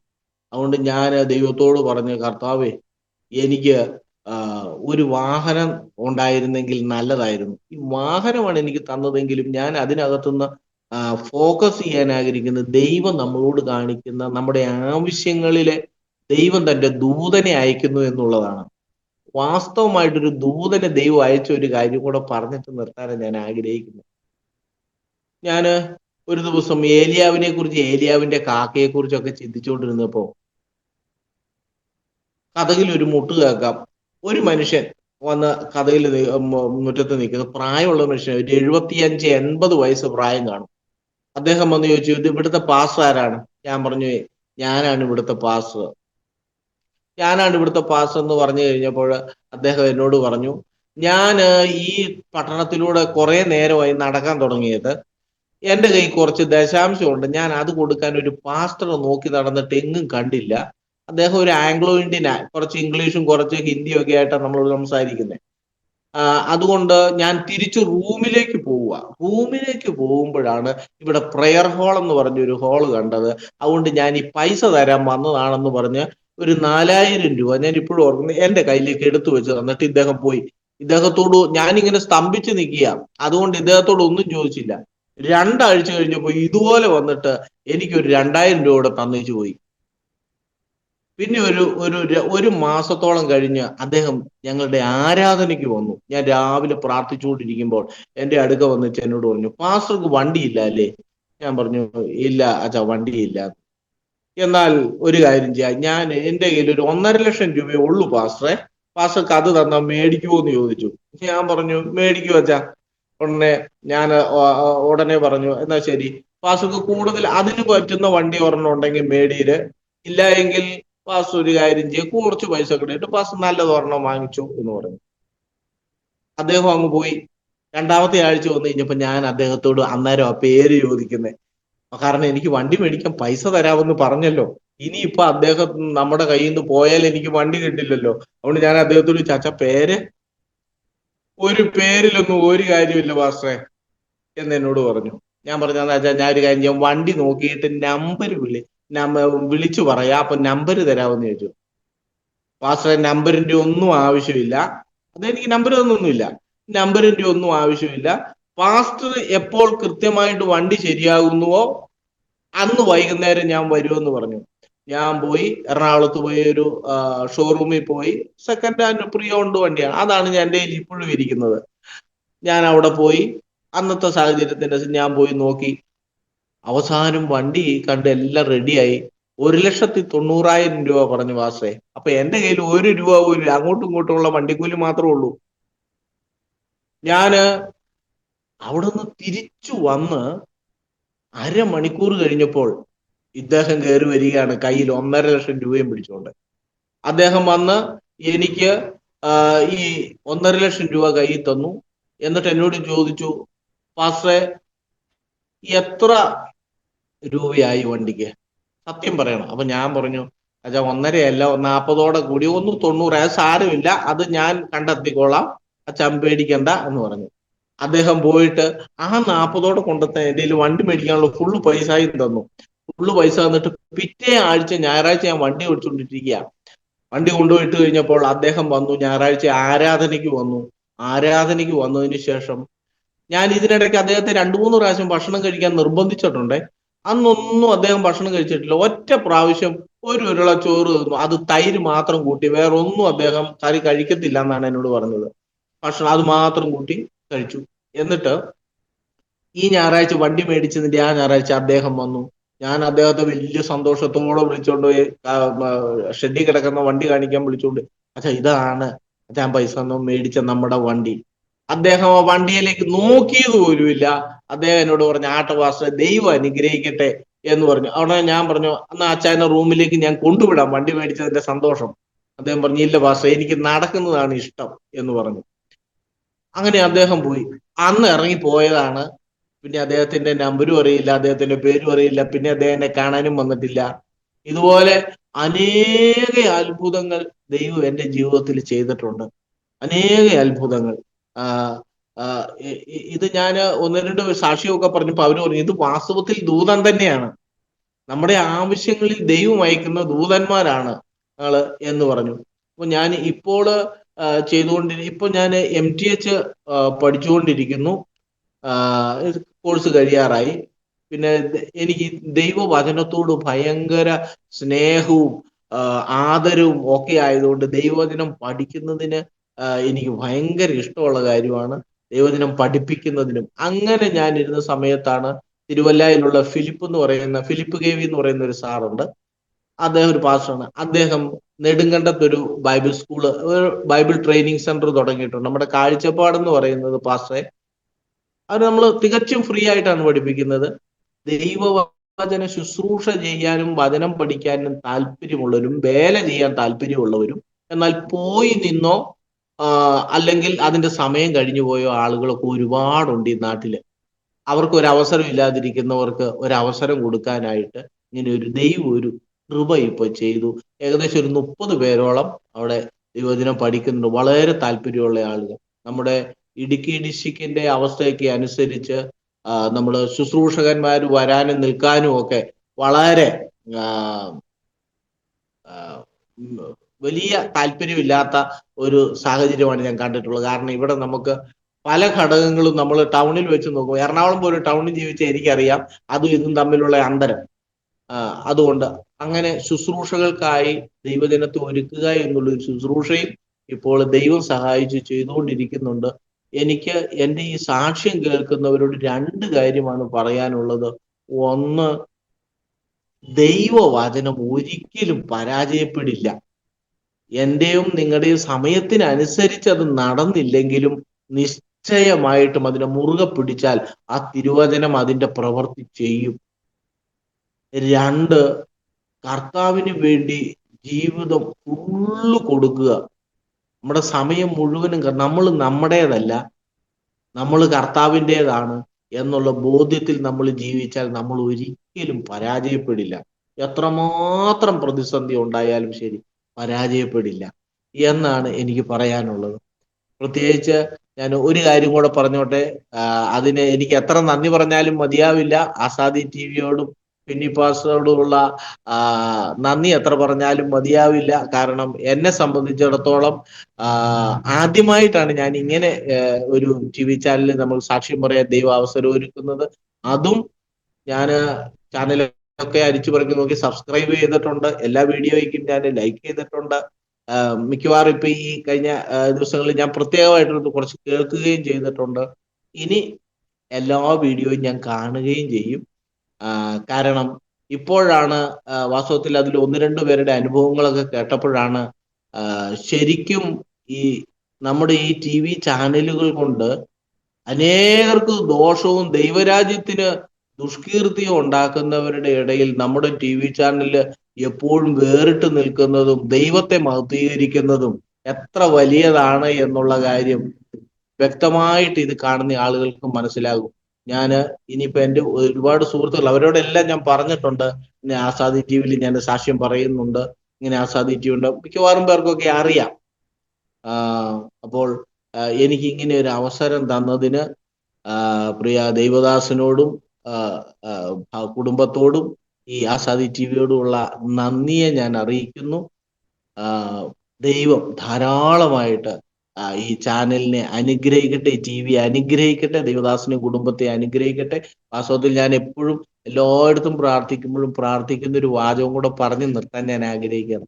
അബ്രഹാമിന്റെ അനുഗ്രഹം, സകല അനുഗ്രഹങ്ങളും ഇസ്ഹാക്കിലൂടെ, യാക്കൂബിലൂടെ, ക്രിസ്തുയേശുവിൽ എന്നും എന്നേക്കും തലമുറയായി ഈ ഭവനത്തിൽ ഉണ്ടാകട്ടെ. അതുപോലെ ആ ഒരു അനുഗ്രഹം ഈ TV ആസാദി TVക്കും പ്രിയ ദേവദാസനും കുടുംബത്തിനും എല്ലാ ക്രൂ മെമ്പേഴ്സിനും ഉണ്ടാകട്ടെ എന്ന് ആശംസിക്കുന്നു. ദൈവം ധാരാളമായിട്ട് സഹായിക്കും. ഈ അനുഗ്രഹത്തെ രണ്ട് കരവും നീട്ടി ഞാനും എൻ്റെ കുടുംബവും ഈ ചാനൽ പ്രവർത്തനവും റിസീവ് ചെയ്യുകയാണ്. ഞങ്ങൾക്കൊരാഗ്രഹമേ ഉള്ളൂ, ദൈവനാമം മഹത്വപ്പെടണം. കഴിഞ്ഞ ദിവസം നമ്മുടെ പ്രേക്ഷകരിൽ ഒരാൾ എന്നോടൊരു ചോദ്യം ചോദിച്ചു. ഇന്ന് കാലത്ത് പലർക്കും പല അഭിപ്രായമല്ലേ പാസ്റ്ററെ, ഈ 100 പേരെ വിളിച്ച് ചോദിച്ചാൽ 100 പേർക്കും 100 ഡോക്ടറിനാണ്. അതിൻ്റെ നടുക്കാണ് നമ്മൾ കിടക്കുന്നത്. എൻ്റെ ഡോക്ടറിൻ, നിൻ്റെ ഡോക്ടറിൻ, ഞാൻ മാത്രം ശരി അല്ലേ, ഭയങ്കര. അപ്പോൾ എന്നോട് പറഞ്ഞത് എന്താണെന്നറിയാം, പാസ്റ്റർ ഞങ്ങളുടെ ചർച്ചിൽ ഇപ്പോൾ ഒരു പുതിയ ദൈവദാസം വന്നു, വിസിറ്റിങ്ങിന് വന്ന് പ്രസംഗിച്ചു. ഈ ഇൻ്റർനെറ്റും യൂട്യൂബും ഒക്കെ 666 അത് കാണരുതെന്ന്. അപ്പോൾ എന്നെ സംശയം ചോദിച്ച് വിളിച്ചത് കേട്ടോ, പാസ്റ്റർ സത്യമാണോ, 666 ഇൻ്റർനെറ്റ്? ഞാൻ പറഞ്ഞു എന്തോ പറയാനാ, ഇപ്പോൾ ആളുകൾ ഓരോന്നങ്ങ് വ്യാഖ്യാനിക്കുമല്ലേ. ഞാൻ പറഞ്ഞു എന്താണെങ്കിലും പിശാച് ഒത്തിരി ഉപയോഗിക്കുന്നുണ്ട്, ഈ നവമാധ്യമങ്ങളെ പിശാച് ഒത്തിരി ഉപയോഗിക്കുന്നുണ്ട്. ദൈവരാജ്യത്തെ, ദൈവദാസന്മാരെ, അതുപോലെ തന്നെ ദുരുപദേശം പ്രചരിപ്പിക്കാൻ ഭയങ്കരമായിട്ട് ഉപയോഗിക്കുന്നുണ്ട്. പക്ഷേ ഞാൻ ഈ കഴിഞ്ഞ ഞായറാഴ്ച ചർച്ചിൽ പറഞ്ഞ പാസ്റ്ററെ, കർത്താവിൻ്റെ വരവിനെ ബന്ധപ്പെടുത്തണമെന്ന് വചനമുണ്ട്. അപ്പം ബന്ധപ്പെടുത്തുന്നത് എങ്ങനെയൊക്കെയോ, ഒന്ന് നമ്മൾ പറയുന്നു, വെളിപ്പാട് പുസ്തകത്തിലുണ്ട്, കുഞ്ഞാടിൻ്റെ വരവിന് വേണ്ടി, അല്ലെങ്കിൽ കാന്ത മണവാളനോട്, ആത്മാവ് മണവാളനോട് വരിക എന്ന് പറയുക. അപ്പോൾ നമ്മുടെ എല്ലാ പ്രാർത്ഥനയിലും നമ്മൾ കർത്താവേ വേഗം വരണമേ എന്ന് പ്രാർത്ഥിക്കണം. ഇപ്പോഴത്തെ കാലത്ത് അങ്ങനെയുള്ള പ്രാർത്ഥന കുറഞ്ഞു. നമ്മൾ പറഞ്ഞത് കർത്താവേ ഈ വർഷം വന്നില്ലെങ്കിലും കുഴപ്പമില്ല, കുറച്ച് കാര്യം കൊണ്ട് ചെയ്യാനുണ്ട്, അടുത്ത വർഷം വന്നാലും കുഴപ്പം മതി എന്ന്. കാരണം പഴയ കാലമല്ലല്ലോ. പണ്ടെന്ന് പറഞ്ഞാൽ കഷ്ടതയുടെ തീച്ചുളെ കിടക്കുമ്പോൾ കരഞ്ഞ് നിലവിളിക്കും കർത്താവേ വേഗം വരണേ എന്ന്. ഇപ്പം നമുക്ക് അത്ര വലിയ കഷ്ടതയൊന്നുമില്ല. ഞാൻ ഈ സൺഡേ ചർച്ചയിൽ പറഞ്ഞതാ, പണ്ട് ഒരു നേരത്തെ ഭക്ഷണമില്ല, ഇപ്പം 4 നേരം വരെ ഭക്ഷണം കഴിക്കുന്നവരുണ്ട്. പിന്നെ ഇപ്പം ഈ പുതിയ ഡയറ്റ് പ്ലാനിലൊക്കെ ആളുകൾ പറയുന്നത് ഒന്നിച്ച് കഴിക്കല്ലേ, ചെറിയ പോർഷനായിട്ടേ കഴിക്കത്തുള്ളൂ. അതുകൊണ്ട് 7-8 പ്രാവശ്യം ഭക്ഷണം കഴിക്കുന്നവരുണ്ട്, ചെറിയ ചെറിയ പോർഷനായിട്ട്. അപ്പോൾ അവർ പറയുമോ കർത്താവേ വേഗം വരണേ എന്ന് പറയുമോ? അപ്പം ഞാൻ പറഞ്ഞത് കഴിഞ്ഞ ദിവസം ചർച്ച ഞാൻ പറഞ്ഞു, കർത്താവിൻ്റെ വരവിനെ ബന്ധപ്പെടുത്തുന്ന രണ്ടാമത്തെ ഒരു കാര്യമാണ് സുവിശേഷം ലോകം മുഴുവൻ എത്തണം. എല്ലാ പീപ്പിൾ ഗ്രൂപ്പും, എല്ലാ സമൂഹങ്ങളും സുവിശേഷം കേൾക്കണം. ഞാൻ ഇന്ന് രാവിലെയും ഞങ്ങളുടെ ചർച്ചിൽ എല്ലാ രാവിലെയും ഞങ്ങൾക്ക് മോർണിംഗ് പ്രെയർ ഉണ്ട് പാസ്റ്റർ, ഓൺലൈൻ പ്രെയർ ഉണ്ട്. ഇന്ന് രാവിലെ ഞങ്ങളുടെ മോർണിംഗ് പ്രെയറിന് ഞാൻ പറഞ്ഞത് സുവിശേഷത്തെക്കുറിച്ച് എനിക്ക് ലജ്ജയില്ല, അത് ആദ്യ യഹൂദനും പിന്നെ യവനനും രക്ഷയ്ക്ക് കാരണമായി തീർന്ന ദൈവശക്തി. പൗലോസിൻ്റെ വാക്കുകളാണ്. കുരുതി ലേഖനത്തിൽ പൗലോസ് പറഞ്ഞു, സുവിശേഷം അറിയിക്കുന്നില്ലെങ്കിൽ എനിക്ക് അയ്യോ കഷ്ടം. അപ്പം ഞാൻ ഇന്ന് രാവിലെ ഞങ്ങളുടെ ചർച്ച മീറ്റിങ്ങിൽ പറഞ്ഞു, ബാലഗംഗാധര തിലകൻ പണ്ട് പറഞ്ഞു സ്വാതന്ത്ര്യം എൻ്റെ ജന്മാവകാശമാണെന്ന് പറഞ്ഞു. തിലകനല്ലേ പറഞ്ഞത് സ്വാതന്ത്ര്യം എൻ്റെ ഓർമ്മ ശരിയാണെങ്കിൽ എൻ്റെ ജന്മാവകാശമാണ്. ഞാൻ പറഞ്ഞു തിലകൻ പറഞ്ഞത് ഇന്ത്യൻ സ്വാതന്ത്ര്യത്തെക്കുറിച്ചാണ്, പക്ഷേ ഓരോ വ്യക്തിയുടെയും ജന്മാവകാശമാണ് ആത്മീക സ്വാതന്ത്ര്യം. തിലകൻ ബ്രിട്ടീഷുകാരുടെ അടിമത്തത്തിൽ നിന്ന് നമുക്ക് വേണ്ട സ്വാതന്ത്ര്യത്തെക്കുറിച്ചാണ് പറഞ്ഞതെങ്കിൽ ഭൂമിയിൽ ജനിച്ച ഓരോ മനുഷ്യൻ്റെയും ജന്മാവകാശമാണ് ആത്മാവിൻ്റെ സ്വാതന്ത്ര്യം. അപ്പോൾ സുവിശേഷം കേൾക്കുക എന്നുള്ളത് ഓരോ മനുഷ്യൻ്റെയും ജന്മാവകാശമാണ്. ബർത്ത് റൈറ്റാ പാസ്റ്ററെ. സുവിശേഷം ഒരു പ്രാവശ്യമെങ്കിലും കേൾക്കുക എന്നുള്ളത് ശരിയല്ല പാസ്റ്ററെ. തിലകന് തോന്നിയത് പറ, പക്ഷെ നമ്മൾ ഇതൊരു മുദ്രാവാക്യമായി ഏറ്റെടുക്കണം. ഞാൻ ഇന്ന് രാവിലെ പറഞ്ഞത് ആസാദിയുടെ പ്രേക്ഷകരുമായിട്ട് കൈമാറുകയാ, ഒരു മുദ്രാവാക്യമായിട്ട് ഏറ്റെടുക്കണം. സുവിശേഷം അറിയിക്കുക എന്നുള്ളത് എൻ്റെ ജന്മാവകാശമാണ്. സുവിശേഷം കേൾക്കുക എന്നുള്ളത് ഓരോ വ്യക്തിയുടെയും ജന്മാവകാശമാണ്. അപ്പം ഞാൻ രാവിലെ പറഞ്ഞ കാര്യം, ഈ കർത്താവിൻ്റെ വരവിന് മുമ്പ് എല്ലാ പീപ്പിൾ ഗ്രൂപ്പും സുവിശേഷം കേൾക്കണമെങ്കിൽ അതിന് ഇന്ന് ദൈവം ഉപയോഗിച്ചുകൊണ്ടിരിക്കുന്ന മാധ്യമമാണ് സോഷ്യൽ മീഡിയ. ഇന്ന് ഉപയോഗിച്ചുകൊണ്ടിരിക്കുക. പണ്ടത്തെ കാലത്ത് ഒരു സുവിശേഷന് കയറാൻ പറ്റാത്ത വീട്ടിൽ അവൻ്റെ ബെഡ്റൂമിൽ അവൻ്റെ മടിയിൽ യൂട്യൂബ് കണ്ടുകൊണ്ടിരിക്കുമ്പോൾ റീൽ കണ്ടുകൊണ്ടിരിക്കുമ്പോൾ അബദ്ധവശാൽ അവൻ കണ്ടതല്ല കേട്ടോ, ഒരു റീൽ ഇടയ്ക്ക് കയറി വരുന്നു സുവിശേഷം. പിടിച്ചു നിർത്താൻ ഒക്കുമോ? ആർക്കും തടയാൻ പറ്റാതെ സുവിശേഷം കയറിപ്പോയിക്കൊണ്ടിരിക്കുക. ആസാദിയുടെ നമ്മുടെ ഒരു മാസത്തെ നമ്മുടെ ഒരു ഡെമോഗ്രാഫിക്കലായിട്ടുള്ളൊരു കണക്കെന്ന് പറഞ്ഞാൽ പാസ്റ്ററെ 60-നും 70-നും ഇടയ്ക്ക് രാജ്യങ്ങളിൽ നമ്മുടെ വീഡിയോ കാണുന്നു. 60 മുതൽ 70 വരെ രാജ്യങ്ങളിൽ എല്ലാ മാസവും നമ്മുടെ വീഡിയോ കാണുന്നു. എന്തോ പാസ്റ്ററെ, അതൊരു നമുക്ക് ഇമാജിൻ ചെയ്യാനൊക്കെ പാസ്റ്ററെ. ഒരു മാസം 70 രാജ്യങ്ങളിൽ നമുക്ക് ചെല്ലാൻ പറ്റുന്നു എന്ന് പറഞ്ഞാൽ. നമ്മുടെ ഹിന്ദി ചാനല് കണ്ടിട്ട് എനിക്ക് വളരെ പ്രതീക്ഷിക്കാൻ പറ്റാത്തടത്തുനിന്ന് കോളുകൾ വരുന്നു. തുറന്നു പറയാൻ ഒക്കുമോ നടത്തില്ല. പാകിസ്ഥാനിൽ നിന്ന് വരെ പ്രയർ റിക്വസ്റ്റ് വരുന്നു, ബംഗ്ലാദേശിൽ നിന്ന് വരുന്നു, നേപ്പാളിൽ നിന്ന് വരുന്നു നമ്മുടെ ഹിന്ദി ചാനൽ കണ്ടിട്ട്. അപ്പൊ ഇത് 666 ആണോ? ആളുകൾ ഇങ്ങനെ പറയും. ദൈവത്തിന് സ്തോത്രം ചെയ്യുന്നു പാസ്റ്റർ. ഇങ്ങനെയുള്ള മാധ്യമങ്ങളെ ദൈവം ഈ ദിവസങ്ങളിൽ തന്നതുകൊണ്ട് നമുക്ക് സുവിശേഷം കർത്താവിൻ്റെ മടങ്ങി വരുന്നതിന് മുമ്പ് മാക്സിമം ജനങ്ങളിലേക്ക് എത്തുക എന്നുള്ളത്. മാക്സിമം പാസ്റ്റർ സാക്ഷിയാണ്. ഇങ്ങനെ ഒരു പ്ലാറ്റ്ഫോം വന്നതുകൊണ്ടാണല്ലോ ഇപ്പൊ ബാസു പറഞ്ഞതുപോലെ എത്രയോ ആളുകളെ എനിക്ക് റീച്ച് ചെയ്യാൻ പറ്റാത്തവരെ ഒരു അല്പമെങ്കിലും നമ്മുടെ സാക്ഷ്യം ഒന്ന് ബലപ്പെടുത്തിയാൽ അത് ഈ ഒരു നമ്മുടെ TV അല്ലെങ്കിൽ ഇങ്ങനെ ഒരു മാധ്യമം ഉള്ളതുകൊണ്ടല്ലേ. അതെ പക്ഷേ ഇപ്പോൾ ഈ അടുത്ത കാലത്തൊക്കെ ആളുകൾ ചോദിക്കുന്ന ചോദ്യങ്ങളുണ്ട്. അതായത് നമ്മുടെ വീഡിയോയുടെ താഴെ തന്നെ ചിലപ്പോൾ വന്ന് കമൻറ്റ് ഇടും, ഞാൻ ഈ പാഠഭേദമൊക്കെ ചെയ്യുമ്പോൾ നിങ്ങൾ പെന്തക്കോസ്തുകാർക്ക് ഒരു മുടന്തനെ സൗഖ്യമാക്കാൻ പറ്റിയിട്ടുണ്ടോ, ഒരു ചെകിടിൻ്റെ കണ്ണ് തുറക്കാൻ പറ്റിയിട്ടുണ്ടോ, അതൊക്കെ ചെയ്തിട്ട് നിങ്ങൾ ഇതൊക്കെ പറയുന്നു പറയും. പക്ഷെ അവർക്കറിയത്തില്ല ആസാദിയുടെ ഓരോ സാക്ഷ്യവും കേട്ടാലുണ്ടല്ലോ പാസ്റ്ററെ, അൺയൂഷ്വൽ മിറക്കിൾസ്, നമുക്ക് ബുദ്ധിക്ക് നിരക്കാത്തത്, ഈ യുക്തിക്ക് നിരക്കാത്ത അത്ര വലിയ അത്ഭുതങ്ങളാണ് ചില ദൈവമക്കളുടെ ജീവിതത്തിൽ. പാസ്റ്റർ എന്ന് പറഞ്ഞ സാക്ഷ്യം അങ്ങനെയല്ലേ, ഒരു ശ്രീചിത്രയിൽ എടുത്തു മാറ്റാൻ പറ്റാത്ത ഒരു ട്യൂമറിനെ സ്വർഗത്തിലെ ദൈവം തൊട്ട് എടുത്തു മാറ്റിയപ്പോൾ ഇൻസ്റ്റന്റ് ഹീലിംഗാ.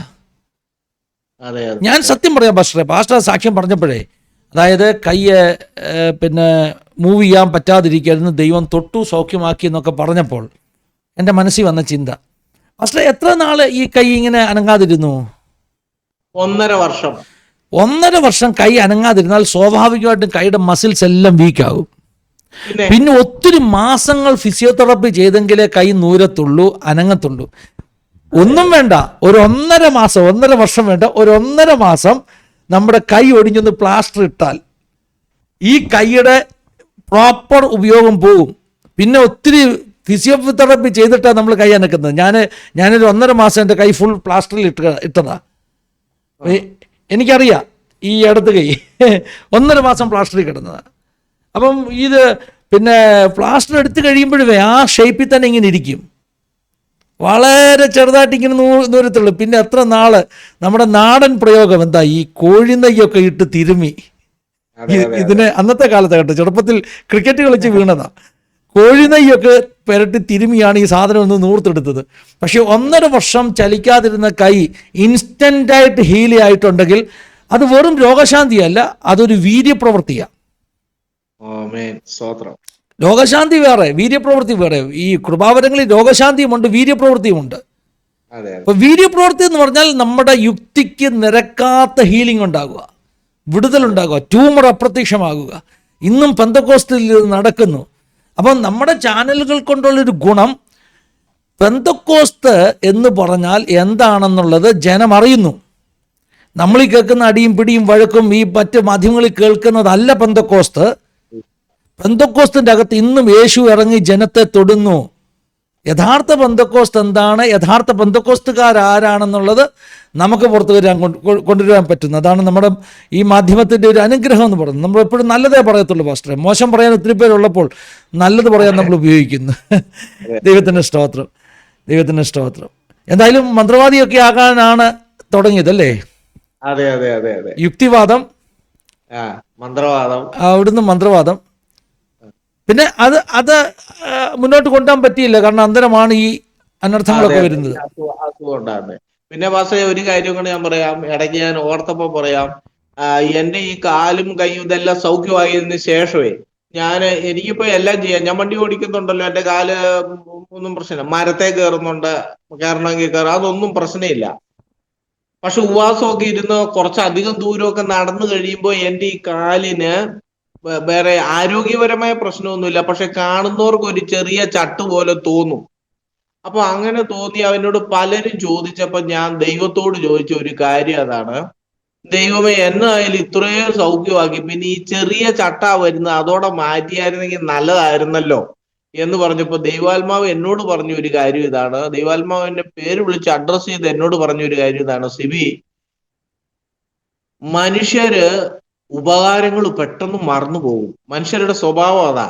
അപ്പൊ അതുകൊണ്ട് ഈ ഈ കാല് പൂർണ്ണമായിട്ട് സൗഖ്യമാക്കാൻ എനിക്ക് കഴിയാത്തത് കൊണ്ടല്ല, എന്ന് വെച്ചാൽ കാല് സൗഖ്യക്കുറവുണ്ടെന്നല്ല, എന്നാൽ ഈ കുറെ ദൂരമൊക്കെ നടക്കുമ്പോൾ ചെല്ലു നോക്കുമ്പോൾ ഒരു ചട്ടുപോലെയൊക്കെ തോന്നുന്നത് അതൊരു പ്രശ്നമായിട്ട് കണക്കിടണ്ട.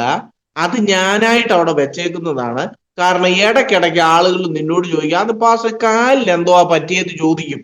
അങ്ങനെ എന്നോട് ഇഷ്ടം പോലെ ആളുകൾ ചോദിക്കുന്നുണ്ട്, ഇപ്പോഴും വർഷങ്ങളായിട്ട് ചോദിക്കുന്നുണ്ട്. അപ്പൊ നിനക്ക് രണ്ട് കാര്യം ചെയ്യാം. ഒന്ന്, നിന്റെ സാക്ഷ്യം പറയാൻ ഒരു അവസരം അതിനകത്തുണ്ട്. രണ്ട്, നിനക്ക് ഈ ഈ സാക്ഷ്യം പറയുന്നതോടൊപ്പം തന്നെ ഈ മനുഷ്യൻ ഇത് ചോദിക്കുമ്പോൾ നീ എവിടെ നിന്നാണ് വന്നതെന്നുള്ള കാര്യം നീ ഒരിക്കലും മറന്നു പോകാതിരിക്കും. ഈ രണ്ട് കാര്യം ദൈവം എന്നോട് അന്ന് ഇടപെട്ടതാണ്. ദൈവത്തിന് സ്തോത്രം. വാസ്തവ പാസ്റ്റർ പറഞ്ഞത്. കർത്താവിൻ്റെ എല്ലാ അനുഗ്രഹങ്ങളും കൂടി ഇരിക്കട്ടെ പാസ്റ്റർ. വിട്ടുപോയത് എന്തെങ്കിലും ഇതുപോലെ ഉണ്ടെങ്കിൽ പറയാം കേട്ടോ. ഇല്ല എങ്കിൽ ജീവിതാനുഭവങ്ങൾ കാണുമല്ലോ, കർത്താവ് തൊട്ടതും കർത്താവ് നടത്തിയതും കർത്താവ് പ്രൊവൈഡ് ചെയ്തതും ഒക്കെ കാണുമല്ലോ. അങ്ങനെയുള്ള കുടുംബത്തെ സംബന്ധിച്ച് ഒക്കെയുള്ള അനുഭവങ്ങൾ അങ്ങനെ ഉണ്ടെങ്കിൽ, വിട്ടുപോയിട്ടുണ്ടെങ്കിൽ പറയാം. അത് അങ്ങനെ ഓരോരോ കാര്യങ്ങളിൽ ദൈവം എന്നെ വളരെ അതിശയകരമായിട്ട് നടത്തിക്കൊണ്ടിരിക്കും. ദൈവം വിശ്വസ്തനാണ് എന്ന് പറയുന്നതിൽ നമുക്ക് സത്യം പറഞ്ഞ ഒരു നാക്ക് പോരാ അത് പറയാൻ. നമുക്ക് അത്രയും പോരാ. നമ്മള് ഈ രാവെളുക്കോളം പറഞ്ഞുകൊണ്ടിരുന്നാലും ശരി, അത് തീരുകയില്ല. അതുപോലെ വലിയ ദൈവപ്രവർത്തികളാണ് ദൈവം ചെയ്യുന്നത്. ഇപ്പൊ ഈ ഒരു അവസരം തന്നെ എന്നെ സംബന്ധിച്ചിടത്തോളം, അപ്പൊ പാസ്റ്ററൊക്കെ ചിന്തിക്കുന്നതിന്റെ ഒരു 10,000 ഇരട്ടിയേക്കാൾ വാല്യുബിൾ ആണ് എനിക്ക് ഈ അവസരം. പാസ്റ്റർക്ക് അത് അത്രയും മനസ്സിലാകുമോ എന്ന് എനിക്കറിയില്ല, കാരണം പാസ്റ്റർ സ്ഥിരം പല ആളുകളുടെയും സാക്ഷ്യം കേൾക്കുന്നത് കൊണ്ട്. പക്ഷെ ഇത് ഭയങ്കര അനുഗ്രഹമാണ് എനിക്ക്. ഇതെന്തായാലും പാസ്റ്റർ അത് കൊടുക്കണം കേട്ടോ. ഈ ടിവിയെ പറ്റി ഞാൻ പറഞ്ഞത് അത് ഞാൻ വലിയ അനുഗ്രഹമാണ്. Thank you pastor. Pastor Sabu കൊണ്ണോടിയിൽ നമുക്ക് നോർത്ത് ഇന്ത്യയിൽ നിന്ന് സാക്ഷ്യങ്ങൾ പറഞ്ഞിട്ടുണ്ട്. പാസ്റ്ററാണ് പരിചയപ്പെടുത്തി തന്നത്. സാബു പാസ്റ്ററോടുള്ള നന്ദി പറയുകയാണ്. പാസ്റ്റർക്ക് തന്നെ നമ്മുടെ വ്യൂവേഴ്സിന് വേണ്ടി പ്രാർത്ഥിച്ച് ഈ സെഷൻ നമുക്ക് വൈൻഡപ്പ് ചെയ്യും. പിതാവേ, നന്ദി പറയുന്നു. പരിശുദ്ധ പിതാവേ, അങ്ങയുടെ തിരുനാമത്തിനും മഹത്വം. അങ്ങ് വലിയവനും അത്യന്ത സ്തുത്യനുമായിരിക്കാൻ ഞങ്ങൾ അങ്ങേക്ക് സ്തോത്രം ചെയ്യും. കർത്താവേ, അങ്ങയുടെ തിരുനാമത്തിൽ ഞങ്ങൾ അനുഗ്രഹിച്ച് പ്രാർത്ഥിക്കുന്നു. അങ്ങയുടെ സകല അനുഗ്രഹങ്ങളും നിന്റെ മക്കളുടെ മേൽ വരട്ടെ. പ്രത്യേകിച്ച് പ്രിയ ഫിനിപ്പാസുക്കായി സ്തോത്രം. സ്വർഗത്തിലെ ദൈവമേ, എന്റെ മകനുമേൽ ധാരാളം കൃപ പകരുമാറാകണമെന്ന് പ്രാർത്ഥിക്കുന്നു. കർത്താവായി യേശുവിന്റെ നാമത്തിലുള്ള വലിയ അനുഗ്രഹങ്ങളും കൃപകളും അനേക ആളുകളെ, അനേക വ്യക്തികളെ, കർത്താവ് ചെയ്ത അനേക ഉപകാരങ്ങൾ, കർത്താവ് ചെയ്ത അനേക നന്മകൾ വെളിച്ചത്ത് കൊണ്ടുവരുവാൻ, കർത്താവ് 70-ലധികം രാജ്യങ്ങളിലെ ദൈവജനം ഇത് കേൾക്കുന്നു എന്നുള്ള അത്ഭുതകരവും മഹത്വകരവുമായ കാര്യം കേട്ടതിനായി ദൈവത്തിന് സ്തോത്രം. അങ്ങനെ ഒരു ശുശ്രൂഷ നിന്റെ മകനെ ഏൽപ്പിക്കുകയും കർത്താവ് ഇത്രത്തോളം വിശ്വസ്തയോടെ അത് ചെയ്യുവാൻ സർവശക്തനായ ദൈവം കൃപ ചെയ്യുകയും ചെയ്തല്ലോ. ഇതിന്റെ ആവശ്യങ്ങളുടെ മേലെല്ലാം സ്വർഗത്തിലെ ദൈവമേ വഴികളെ തുറന്ന് അവിടുന്ന് അനുഗ്രഹിക്കുമാറാകണമേ എന്ന് ഞങ്ങൾ പ്രാർത്ഥിക്കുന്നു. ഇതിന്റെ സാമ്പത്തികമായ ആവശ്യങ്ങളുണ്ട്, ടെക്നിക്കലായിട്ടുള്ള ആവശ്യങ്ങളുണ്ട്. കർത്താവേ, നിന്റെ മക്കൾക്ക് ആവശ്യങ്ങൾ പലതാണ്, പലതും ഞങ്ങൾ അറിയുന്നില്ല. എങ്കിലും സ്വർഗത്തിലെ ദൈവമേ ഇന്നു പകൽ യേശു ക്രിസ്തുവിന്റെ അധികാരമുള്ള നാമത്തിൽ ഞങ്ങൾ പ്രാർത്ഥിക്കുന്നു. നിങ്ങളുടെ ദാസനെ കുടുംബമായി അനുഗ്രഹിക്കണമേ. അബ്രഹാമിന്റെ സകല അനുഗ്രഹത്താലും നിറയ്ക്കണമേ. എന്റെ ക്രൂ മെമ്പേഴ്സിന്റെ സകല അനുഗ്രഹങ്ങളാലും നിറയ്ക്കണമേ.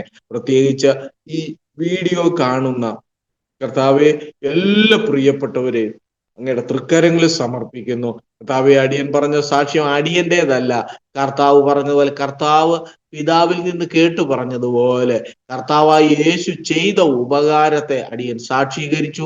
അങ്ങയുടെ തിരുനാമം ഉയരട്ടെ. അനേക രോഗികൾ ഇത് കേൾക്കുമ്പോൾ സൗഖ്യം പ്രാപിക്കട്ടെ, അവരുടെ വിശ്വാസം വർദ്ധിക്കട്ടെ.